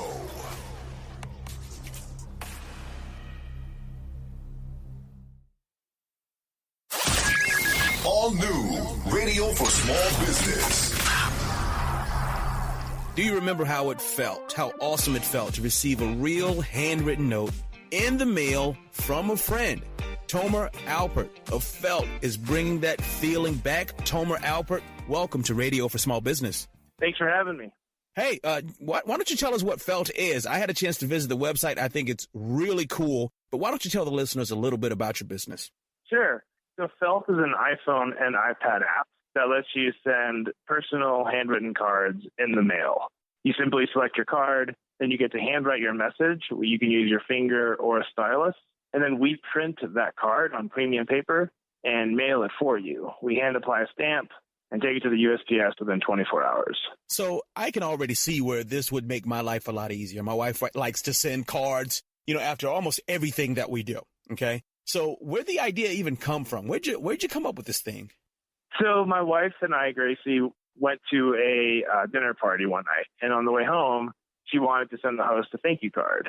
And the stores were all closed. We had no idea where our stamps were. And I thought, there just has to be an app by now that lets you do this. So we went onto the App Store. And the only apps that existed let you type your message. And then they printed your literal text message onto a card. And we just didn't feel that was very personal. So we got really excited and, basically went to work the next day on creating Felt, building our team, and starting this journey. Wow, just like that. So from a party, wanting to be a good guest and saying thank you, you realize there's nothing out there because, of course, there's supposed to be an app for that, right? It wasn't out there, and right. You came up with the idea. So I heard you say you and your wife went to work together. So how'd you guys kind of get started putting the business together? Did you start working on the app first or the business first? I heard you mention team. What came first for you? Yeah, the first thing that I did was, I wanted to make sure that handwriting could look natural when it was printed. So my school of thought is bootstrap it as far as you can. Do it on your own money with your own resources, before you go out and look for investors. So, we literally downloaded some art apps that let you draw, and then we printed them, and we started on that first because we figured that was going to be the hardest part of the whole product. So we found some really interesting ways to make handwriting when it prints look completely authentic. And today people email us and they're like, I sent my mom a Mother's Day card and then I called her because I wanted to tell her about Felt. And she couldn't understand how the card she received was from an app. Wow. Because it was their handwriting and it looked so authentic. And so that was the first thing that we did. Yep. And then we started building our team. Once we figured out we could make a card look real and just replace pen and paper with your app and your finger. We started building the team. And the first thing that we looked is like, okay, what don't we do well? What parts of this business are we going to need to find other people to help us with? And the very first one, I have a lot of experience in entrepreneurship, but never in consumer products and consumer brands. Okay. And I knew from day one that I wanted Felt to be a brand that millions of people used. So I quickly looked through my network and within a day found the perfect partner for Felt. And they so we're 4 co-founders. David and Andrew are the 2 that we found through our network. And they are, brand experts. They're advertising executives and brand launching experts. Wow. So, they helped us put the whole thing together. That's crazy because most people would ask themselves, what can I do to save the most money? And you said, what do I not do well? What kind of training or mentality had you developed before then to get you to even ask that question? Yeah, what got me to ask that question was my experience building a startup with my dad, actually. And after high school, I started going to college. And then he approached me and asked if I wanted to help him with his business. So I dropped out of college, quickly helped him start that business, but we started it out of our apartment. And we went through a grueling experience of bootstrapping. We got evicted from 2 different apartments. Oh, man. As we were building the product. But what I learned from my dad was you can literally do so much more than you think you can do with just what you have. And so I carried that mentality into Felt and did as absolutely much as we could do on our own. That means all of our savings went into Felt, hundreds of thousands of dollars, credit card bills. But beyond that, it was also partnerships. It was like, okay, typically, for instance, our 2 partners are brand executives, and they run one of the premier design firms in the country. And typically, I think a lot of people would think, okay, we should raise money so that we can go hire people like that. But I also know that to build a real business, people need to have ownership. They need to be putting their sweat and tears into it. And you don't do that if you're doing it just as a contractor or as a vendor. Oh, okay. You do that only if it's your business. Gotcha. Yeah, so I made them, full-time partners in Felt over a period of time. But that was always the vision. So kind of the like giving them equity, sweat equity, so to speak, I'm guessing? Yeah, sweat equity. Yeah, I think that's what I would call it, too. Gotcha. So not only that, but you eventually decided, to start raising capital. We all know you were on ABC's Shark Tank.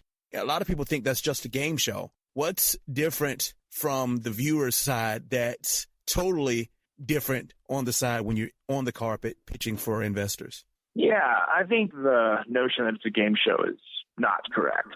I can say going through the process now, it's legit. The Sharks don't know the company's coming out. Their first experience with you, unless they've heard about you, other ways, but typically their first experience is right then and there. So, that part is real and it's authentic. And I think the other part, the flip side of that is the entrepreneurs going on the show. We especially went on the show when we were ready. Our product was ready. We were out of money. We really needed an investor to give us capital because we had everything else built.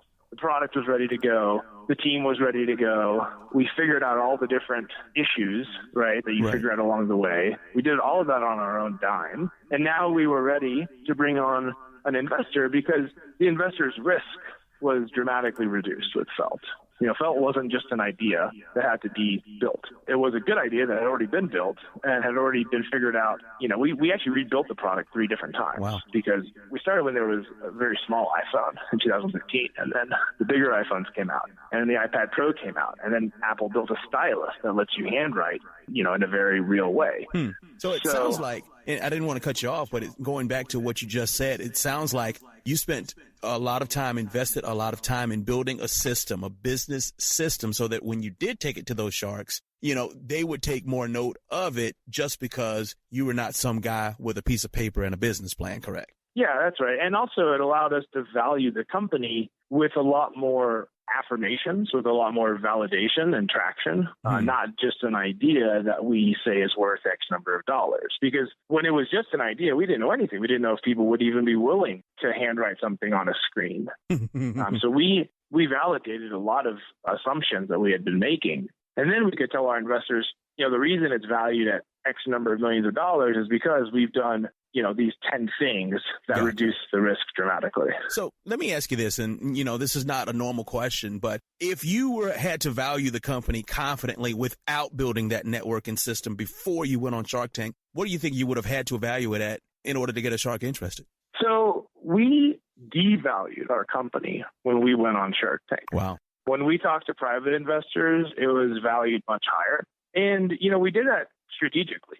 We wanted to engage the sharks on a positive note. We didn't want to go into Shark Tank and, look greedy. We didn't want to go into Shark Tank from a negotiation standpoint. We wanted to go on there trying to, attract the best investor. Gotcha. And we wanted them to know that we're being very upfront. We know they have value beyond just capital. And so we're valuing that differently than we would if we went to just a normal private investor who can't bring, media exposure, partnerships, and other things to the table. Right. And so we were just very upbeat to keep the authenticity intact, right? It's still your handwriting. You created it. The only thing that's different is that you never touched the piece of paper. You just your phone or your iPad in front of you. And I think that, some people still want to go out to the store and get a card and lick the envelope and do something like that. And that's totally fine. That's totally cool. I think we hear like 50-50. Like half the people who see Felt love it. They think that it's awesome. They think that it maintains enough authenticity to send their mom a Mother's Day card using it.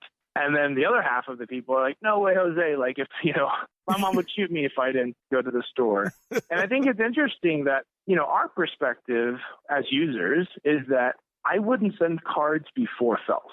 And so now that I am sending cards, they are in my handwriting. My mom loves it, period, because before she wasn't getting them in this at all anyway. And it's mom, right? Because mom is going to appreciate it no matter what it is, right? So... Yeah, I mean, I use Felt. Obviously, I'm a little different, but I use Felt for, business interactions. I use Felt for sincere, heartfelt expressions because I just think I've been around this for a long time, and I've thought about this long and hard, and I've decided to put my own money into it, namely because when I handwrite it, no matter if I use my finger on my iPhone or if I use the Apple Pencil on my iPad or pen and paper, the fact that I actually handwrite my message, I have basically, it's yours. Like it's your thoughts. It's your idea. It's your spirit, right? Yeah.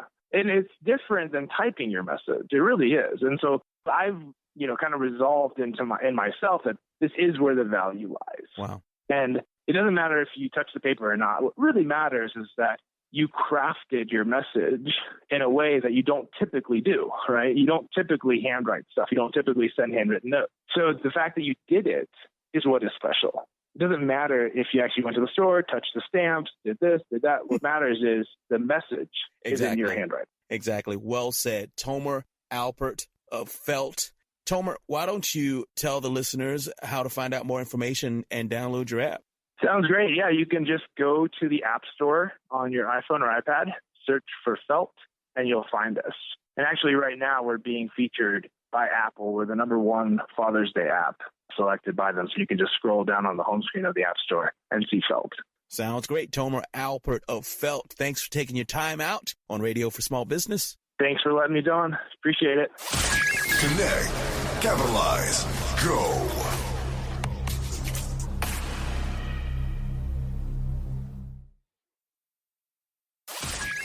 All new Radio for Business. It's the podcast for business. After that, I'm not doing people's lunch dishes. Highlighting the best emerging talent. Oh my God, all these people that have gotten the product and wrote up on it. That's amazing. The podcast for business, live every weekday at 4:30 p.m. Eastern. If I think positive about the results, only positive results are going to come to me. You never know what you'll hear. If we didn't have that foundation, I don't think I would have had the balls. Well, I don't have balls, but hey, you can say it. We're on the internet. It's okay. Okay, I wouldn't have had the guts to do that. Connect, capitalize, go.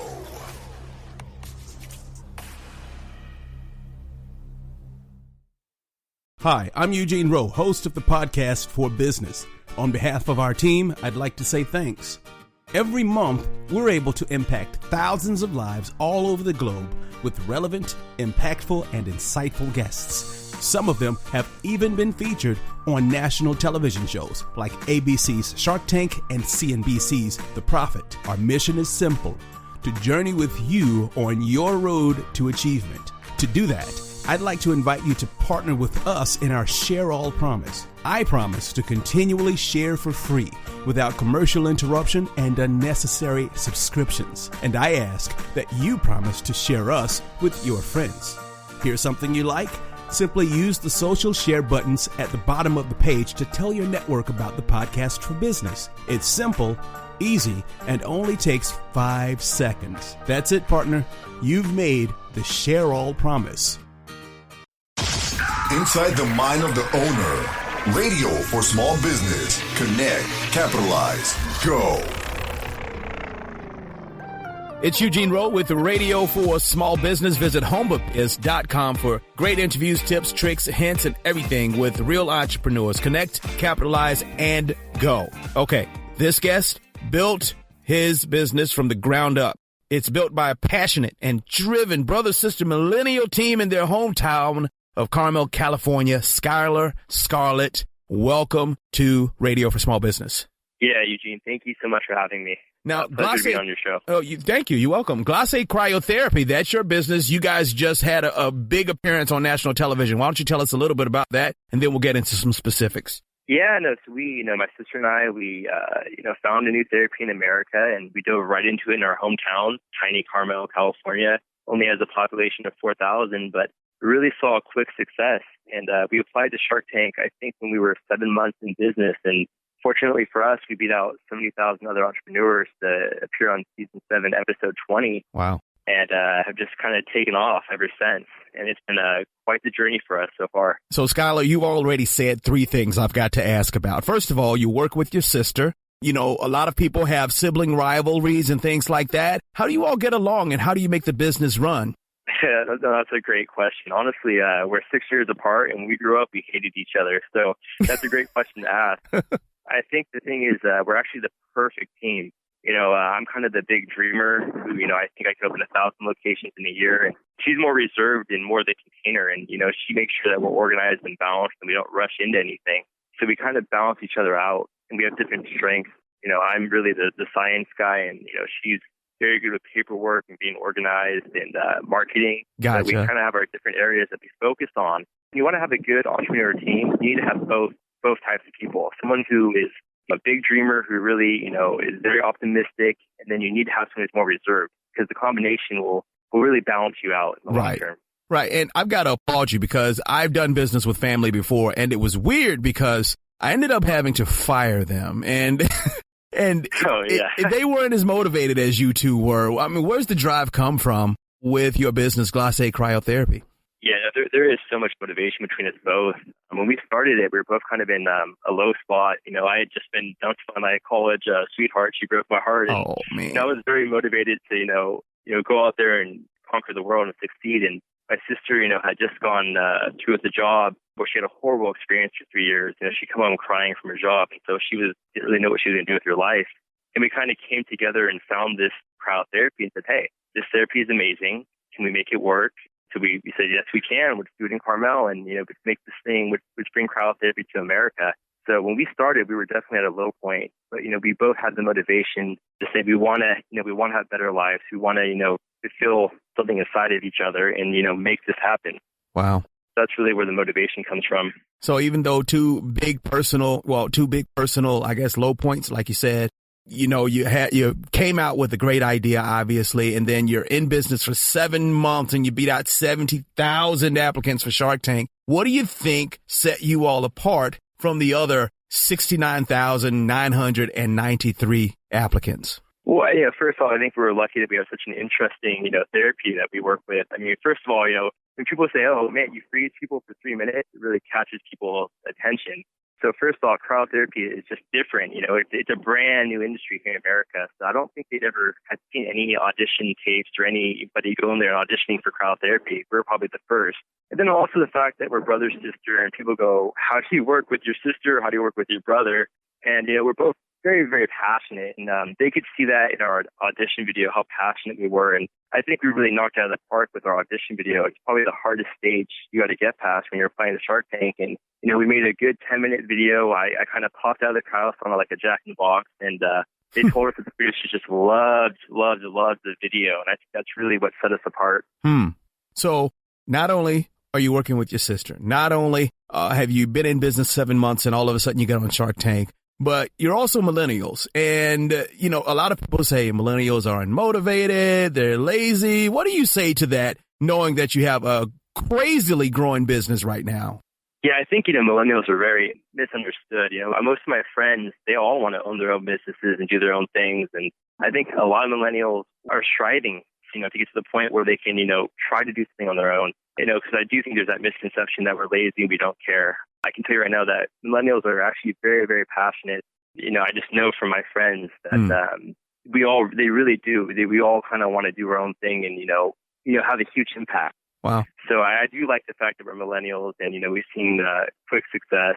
Hasn't been without, the occasional valleys, which, every entrepreneur will encounter. Right. But there's been a lot of peaks, which have been fantastic for us so far. So great. Awesome. So now a lot of people think just because you go on Shark Tank, you're a contestant on a TV show. Okay.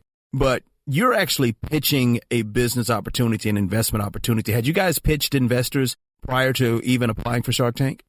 No, honestly, not like that. I mean, we have met with so many potential partners and, individuals that are interested in cryotherapy, and a few before Shark Tank, but it was never in the capacity that we're really pitching our business for someone to give us a big chunk of money and invest in it. So that was really, our Gameday cryotherapy is our first business. And I didn't really take any business courses in college, and neither did my sister. So we've been kind of learning as we go. But there's no better way to learn than, learning by doing. Yeah. So, on a national television stage, I'd say you're doing a pretty good job of learning. Okay. Thank you. So let's talk about the decision, because you are pitching a part of your equity when you go onto the show. What was the thought process you all had when you said, okay, we'll part with, X amount of the company? What was going through your mind? I guess what was balancing you out to say, we want to do it, but we want to do it right? Yeah, there's a lot of decisions you have to make. And, we knew we wanted to keep full ownership on our side, but we were willing to give up a lot of equity. I mean, my sister and I, we're not greedy. I mean, of course we want financial security so we can, support ourselves and our family and our friends. But more so than anything, we want to see cryotherapy succeed. And we wanted to find the right partner that we thought, hey, they can, actually make cryotherapy, help us scale this in America. So we were definitely willing to, I think, part with at least 40% equity. And that was probably our final limit was 40% when we were going into Shark Tank. Wow. So with that, I heard you mention scale. I think I visited your LinkedIn page and I saw the word franchise there. How are you guys scaling since being on the show, or what are the plans for scaling in the next couple of years? Well, yeah, I mean, therapy spas in the whole country. I'm pretty sure 15 of them were in Texas. So it was brand new. And we're kind of, inventing the game as, we're going along, making the rules and everything. And we just said this therapy works so well that it really should be in every single city. And after a year, there's not 20 anymore. There's around 250 locations. So It's growing as I expected it to. We wanted, for franchise, you got to give people a reason to franchise with you. So, there's a huge learning curve to cryotherapy. There's ways to market it, ways to give the therapy correctly and effectively and give that good experience. And we feel like we've mastered that. And since Shark Tank, we've received probably over 1,000 franchise requests. Wow. But, your first 20 or so franchises are so important for setting up your future. They have to be very selective on who you choose and what locations you go into. But probably the most important thing that's happened is the vice president of a huge fitness club chain watched our Shark Tank episode, called me 2 days after the show and said, hey, how would you like to put Gameday cryotherapy inside of our fitness club? I said, absolutely. I love it. Wow. Yeah, right? I have all these franchise requests. And what's going to happen is we're about to finalize a deal this week, actually. They have over 600 locations in the country.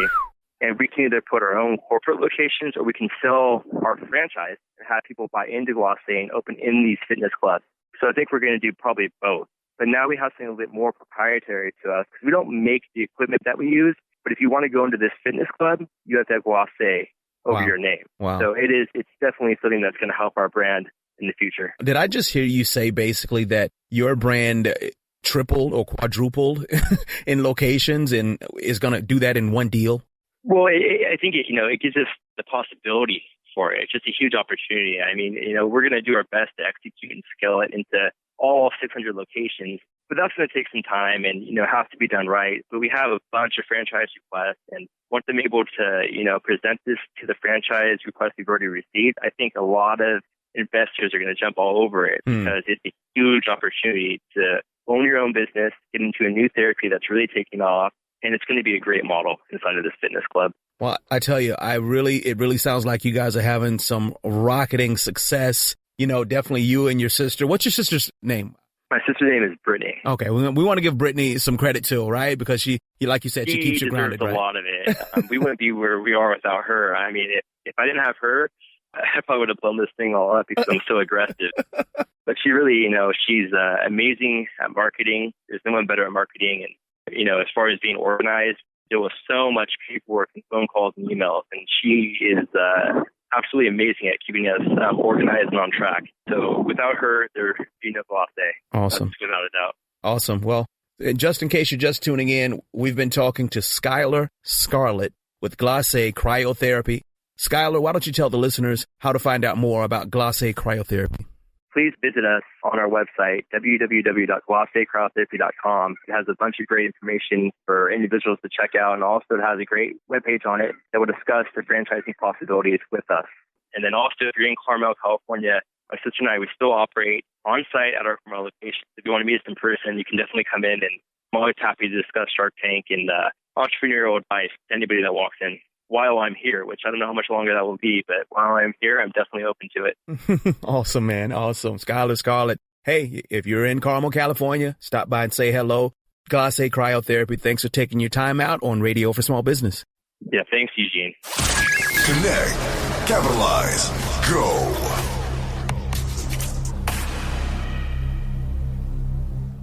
Hi, I'm Eugene Rowe, host of the podcast For Business. On behalf of our team, I'd like to say thanks. Every month, we're able to impact thousands of lives all over the globe with relevant, impactful, and insightful guests. Some of them have even been featured on national television shows like ABC's Shark Tank and CNBC's The Profit. Our mission is simple: to journey with you on your road to achievement. To do that, I'd like to invite you to partner with us in our Share All promise. I promise to continually share for free without commercial interruption and unnecessary subscriptions. And I ask that you promise to share us with your friends. Here's something you like? Simply use the social share buttons at the bottom of the page to tell your network about the podcast For Business. It's simple, easy, and only takes 5 seconds. That's it, partner. You've made the Share All promise. All new Radio for Small Business. Connect, capitalize, go. So here's what you should know. Nate Barbera and Desiree Stoller's business all started when someone accidentally put a favorite tan wool sweater in the dryer. You should know Desiree Stoller, owner of Unshrink It, is on Radio for Small Business right now. Desiree, thanks for taking your time out. Oh, you're welcome. So you got to tell me, how old were you when you got the idea for Unshrink It, or the epiphany that sweaters don't go in the dryer? Sadly, I was 28 when I realized that wool sweaters probably don't belong in the dryer ever. So you got to tell the experience. Was it an emergency, or did you just say, let's see if it works? Oh, it was negligence. When you're in graduate school, you're doing a million things at once. You're studying, you're on the phone, you're trying to do too much at once. And I literally just put all my clothes together in the same pile and thought they would all come out nice and beautiful and clean. And to my surprise, the wool sweaters came out a couple sizes too small. Oh, boy. Which is a little disconcerting, considering that when you're in grad school, you don't have money to replace wool sweaters. So I immediately started thinking, how can I rectify this? Because the last thing I want to do is have to either not have a sweater, it's frost and it's cold, or try to buy a new one. So I looked for home remedies and thought one worked really well. And I quote unshrunk end quote sweater that I wore to class at Harvard Business School. And over the course of the day, it continued to shrink to the point where it was a crop top. So you're a grad student, you're doing 50 things at one time, and you throw your sweater in with all the other clothes into the dryer. What happened next? I said to myself, this can't stand. I need these sweaters back. I don't have the money to replace them. And I go shopping. I need to be studying. So I tried to find home remedies that would fix it. And I found one that I thought worked really well, and that was basically water and conditioner. And I fixed my sweater, went to class, and then proceeded to watch my sweater shrink back to a crop top in the middle of class at Harvard Business School, which is not appropriate. So I requested a jacket from a friend and then went home frustrated, but more importantly, determined to actually fix shrinkage in the laundry room. And that's what the idea for your business came from. So it's your business is Unshrink It. Talk about the process where you say, okay, I'm going to become a mad scientist, or what happened?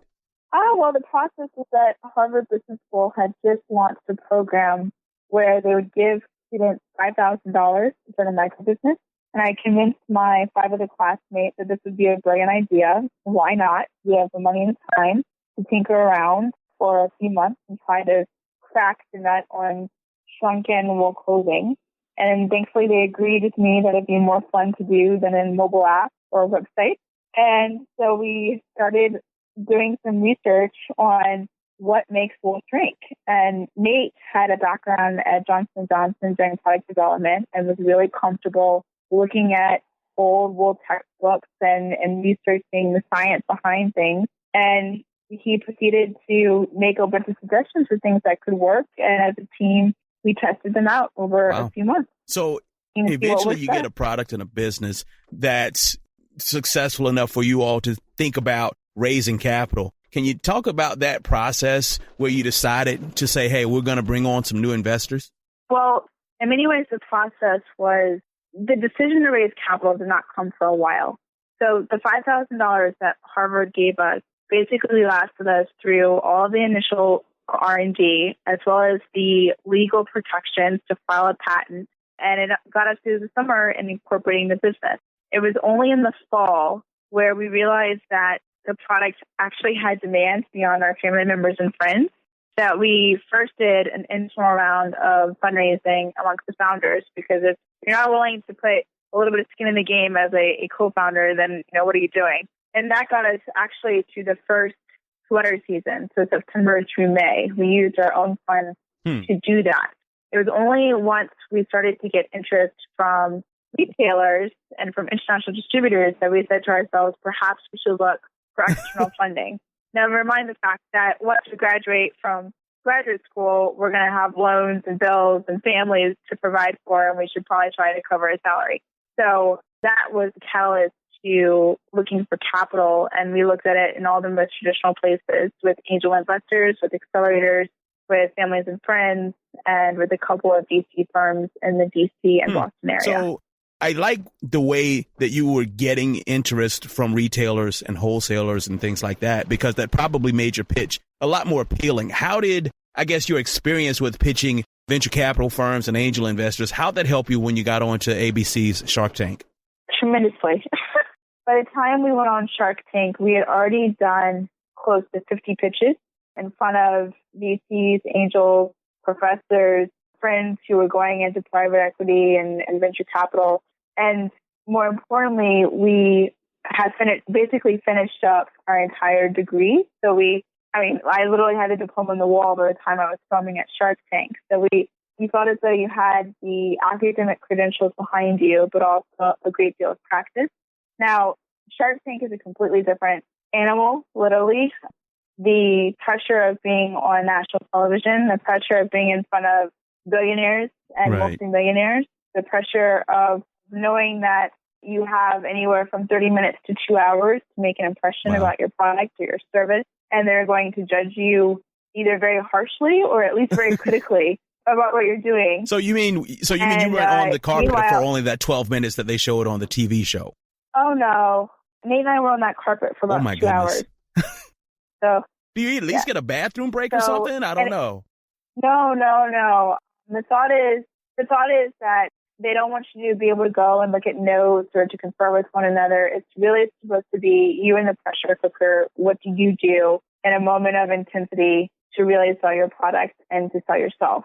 So you've made the pitch. You've made 50 pitches before you got to Shark Tank. You're standing on the carpet for 2 hours. Can you talk to us about not necessarily, what was going through what was going through your mind? What's the mentality and mindset that you had to have in order to really repel all the different things that they would ask about your business and make sure you knew your numbers? What's the mentality you had to prepare for? It's a great question. I will tell you that the best thing, that the mentality that served me best was, frankly, being exceptionally confident that I had a product that truly was worthwhile, that I myself was a person of integrity, and that our business, although not perfect to everyone, had a lot of strong qualities to it. So it's sense of confidence flying in. And I will tell you, the first 5 minutes, you feel buffeted left and right. They're asking you question after question. They're overlapping. There's a sense of impatience because their time is valuable and they want to find out as much as possible about you and the product as quickly as possible. And I recall thinking, I'm going to flounder here if I don't get my bearings, because I can't answer every question, and I certainly can't answer overlapping questions. And so I told this to many people beforehand, and I'll just repeat it here, that I literally just stopped for a moment and thought to myself, well, if Mark, Kevin, and Damon ask a question at the same time, then why don't I listen for the questions, like truly breathe and listen, and pick the question that I feel most prepared to knock out the ballpark. Instead of trying to parse out who deserves to be answered first, answer the one I want. So there was a moment in which that literally happened, where 3 or 4 people asked the same question, and I happened to hear Kevin's question come out in a way that I thought we had prepared it well and it was going to make us look great. So I answered it, and he loved my answer. And to my surprise, so there's a momentary freak out session where you're thinking they're Damon and Mark, and I say, hey, you didn't answer my question. Instead, because my answer was so good to Kevin, they dropped their initial question and asked a follow-up to that one. So it created this wonderful domino effect where basically every question flowed from answers that I really had thought through how I wanted to answer it, and I thought we were going to represent us very well. And so it just continuously made us look better. So you took control. Even though you weren't asking the questions, you took control in your mind and you said, hey, this is what we want to say about our business. And here it is. Here's the answer that I want to give you. Exactly. Okay. That's probably a good tip for anybody anywhere that's pitching, right? I mean, well, it's great advice. It's hard to take. And I want to say, had Nate and I not practiced 15, 20 hours a week for almost 2 months on those questions, pausing and playing different Shark Tank segments and making ourselves answer questions as if we were the founders ourselves, creating fake VC sessions where people grilled us for hours on end and we had to answer the questions. And if we didn't have that foundation of practice, I don't think I would have had the balls. Well, I don't have balls, but hey, you can say it. We're on the internet. It's okay. Okay. I wouldn't have had the guts to do that. But because I knew if I did try to take control in it, I took control over things that I thought we were really well prepared to do to highlight ourselves. That was why I was comfortable doing it. If you're not prepared, if you don't know your numbers, if you don't know your business, if you're trying to be a fake person, I can't tell you how many people, said that they were going to try to be a persona on Shark Tank. And Nate and I said no. Under pressure, particularly under pressure for an hour or 2 hours, you eventually revert to yourself. You might as well practice being yourself. Desiree, I've got to tell you, you are a very wise woman, okay? You've probably dropped 5 or 6 golden nuggets in this few minutes that we've been talking. And just in case you're just tuning in, we're talking to Desiree Stoller, co-founder of Unshrink It. You've seen him on Shark Tank. You've seen him in other national television shows. Desiree, why don't you tell the listeners how to get a hold of you? You can reach me at hi@unshrinkit.com, or you can go straight to our website, unshrinkit.com, and fill out the information on the contact page. Awesome. Desiree Stoller, co-founder of Unshrink It. Thanks for taking your time out on Radio for Small Business. You're welcome. Connect, capitalize, go.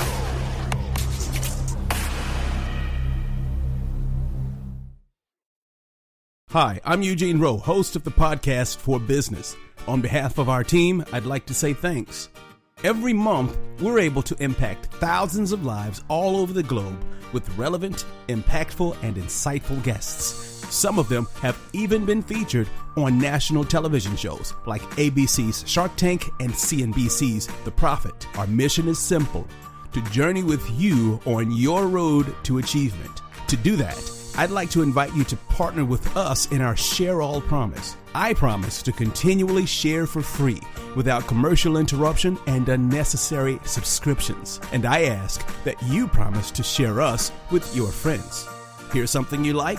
Simply use the social share buttons at the bottom of the page to tell your network about the Podcast for Business. It's simple, easy, and only takes 5 seconds. That's it, partner.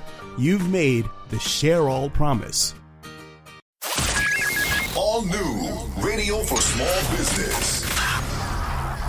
Put your mouth where your money is. Radio for Small Business with HomeBiz. It's Radio for Small Business, HomeBiz.com. Your host, Eugene Rowe. My next guest has luggage that folds. I'm about to get on a plane literally right now, and we need to talk to Mr. Stephen Hirsch of Biagi. Stephen, welcome to the show. Thank you.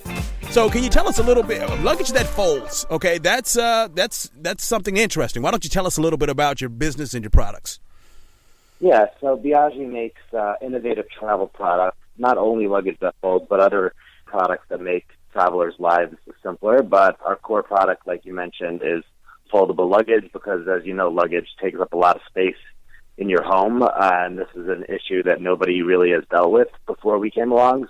Basically, we make durable, lightweight luggage that you can fold up and store easily in a drawer, on a shelf, under a bed, things like that. And that makes sense. I literally have a whole corner full of luggage, and you can't fold it, you can't throw it under anything, and I've got a whole corner of one of my offices full with just empty luggage sacks. So that's a great idea. So thank you. What part of the world are you in, by the way? I live in New York. I know that eventually your business was able to get to the point where you were able to kind of start with raising capital and things like that, because I know some people have seen you on ABC's Shark Tank. Can you tell us about the journey to raising capital? Not necessarily the show, but the journey that you took to starting to raise capital. So my company is pretty much self-funded by me and my partners.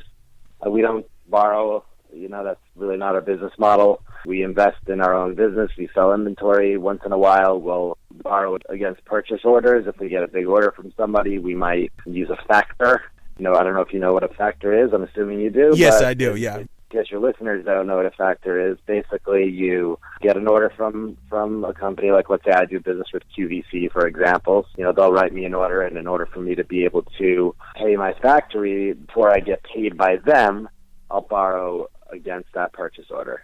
So, and that's interesting. Most people think you get an order from, say, for instance, a Target or a QVC or somebody, and they automatically send the money. But it could be quite a while before, purchasers actually send you the cash, right?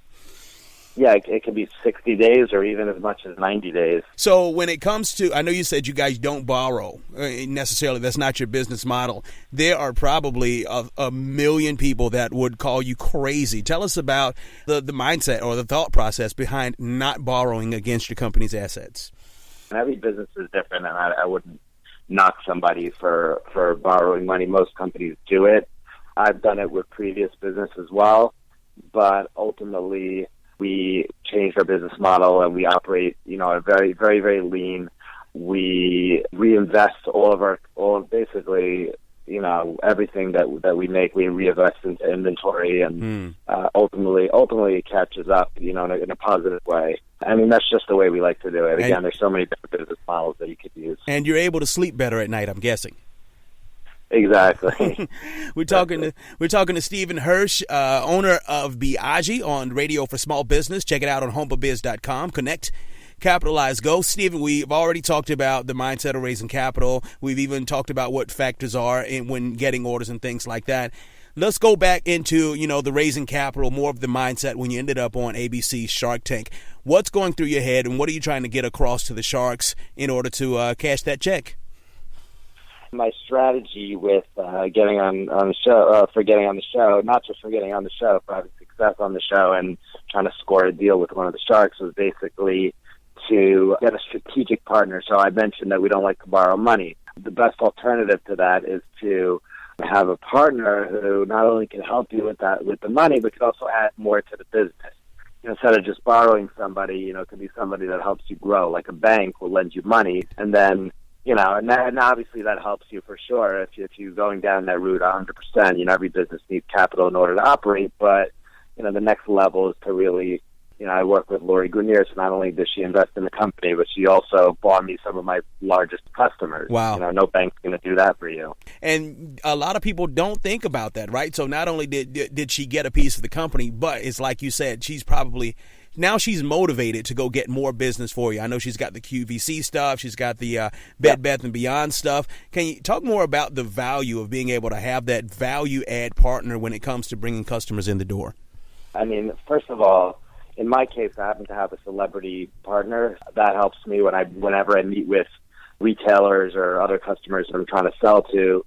Obviously, I could name drop, I guess, and that definitely helps because it gives credibility to, what I do, that somebody like that is, interested enough in my business to invest and to be on board and help me sell, So the strategic partner doesn't have to be that, though. It doesn't have to be, a shark from Shark Tank. I mean, not that many people are get that opportunity. It could be anybody. It could be fulfillment, somebody who does your fulfillment or helps you with fulfillment. It could be different kind of a partner who can help you grow your business in some way, shape, or form.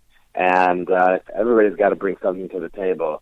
That makes sense. We're talking to Stephen Hirsch with Biagi right here on Radio for Small Business at homepabiz.com. He's already talked to us about raising capital, being on the Shark Tank, even borrowing, not having a business plan of borrowing, and then being able to factor as well. Stephen, with you guys' line of products, where are you seeing that the most people are liking it or loving it? What kind of feedback are you getting? We get great feedback. I mean, I have a very niche product. It's, luggage is a very broad category. It's not, people don't travel necessarily that often, and there's so many different kinds of products in the category, and we sell a very specialized product. So our customers are very loyal customers.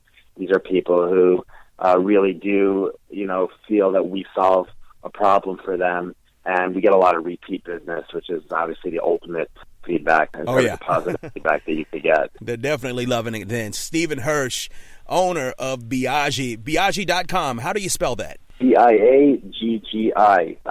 Okay, BIAGGI.com. Stephen Hirsch, thanks for taking your time out here at homepabiz.com. Thank you.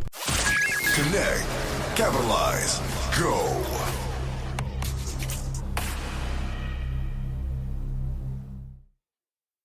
Hi, I'm Eugene Rowe, host of the podcast For Business. On behalf of our team, I'd like to say thanks. Every month, we're able to impact thousands of lives all over the globe with relevant, impactful, and insightful guests. Some of them have even been featured on national television shows like ABC's Shark Tank and CNBC's The Profit. Our mission is simple: to journey with you on your road to achievement. To do that, I'd like to invite you to partner with us in our Share All promise. I promise to continually share for free without commercial interruption and unnecessary subscriptions. And I ask that you promise to share us with your friends. Here's something you like? Simply use the social share buttons at the bottom of the page to tell your network about the podcast For Business. It's simple, easy, and only takes 5 seconds. That's it, partner. You've made the Share All promise. All new Radio for Small Business. It's Radio for Small Business. Your host, Eugene Rowe. Visit us on homepabiz.com. My next guest used the things that he puts in his products to protect America downrange, and now he's helping us, anybody that needs to breach a bottle. Eli Crane, owner of Bottle Breacher. Welcome to Radio for Small Business. Thanks for having me. Great to be on. Now, tell us a little bit about your background, because I use words like downrange and defend us, so you got to tell everybody what you're all about. I joined the Navy the week after 9/11 and spent 13 years in the Navy, the last 9 years in the Navy as a SEAL. I don't have a fancy business degree or anything like that, and, fortunately, I learned enough in the military that has really applied to business to where we've been able to be successful. So I consider myself really fortunate for that. So obviously, we see all the documentaries, we see the movies about U.S. Navy SEALs and things like that. What percentage or how much of that training actually, bred you to make sure you were going to be successful in business as well? A ton of it did. I mean, the first things first is they teach you accountability there. A lot of us think that we're grown up and mature, and then you get into a pressure cooker like SEAL training, and you realize that, I'm really not as mature as I thought I was. They teach you right off the bat that excuses don't mean anything. We don't want to hear your excuses. We don't care why you're late. We don't care why you didn't make your time. And that really translates over into business, because you can have all the excuses in the world for why your product, business, or your service isn't doing good. But at the end of the day, if you're not making money, then you're going to be out of business really soon. That was definitely valuable. The whole leadership thing was very valuable. Lead at every level. As special operators, we go into some of the most violent cities in the world, sometimes with 4 guys, sometimes 10 guys. And when you're doing that, you have to know that your leadership might get taken out, injured, or killed.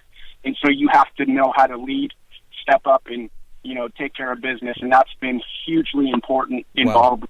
There's a bunch of other things, and we could talk for hours on it, but those are just a few of the things that I've taken from the SEAL teams and applied to business. Well, first of all, we've been talking to Eli Crane, owner of Bottle Breacher.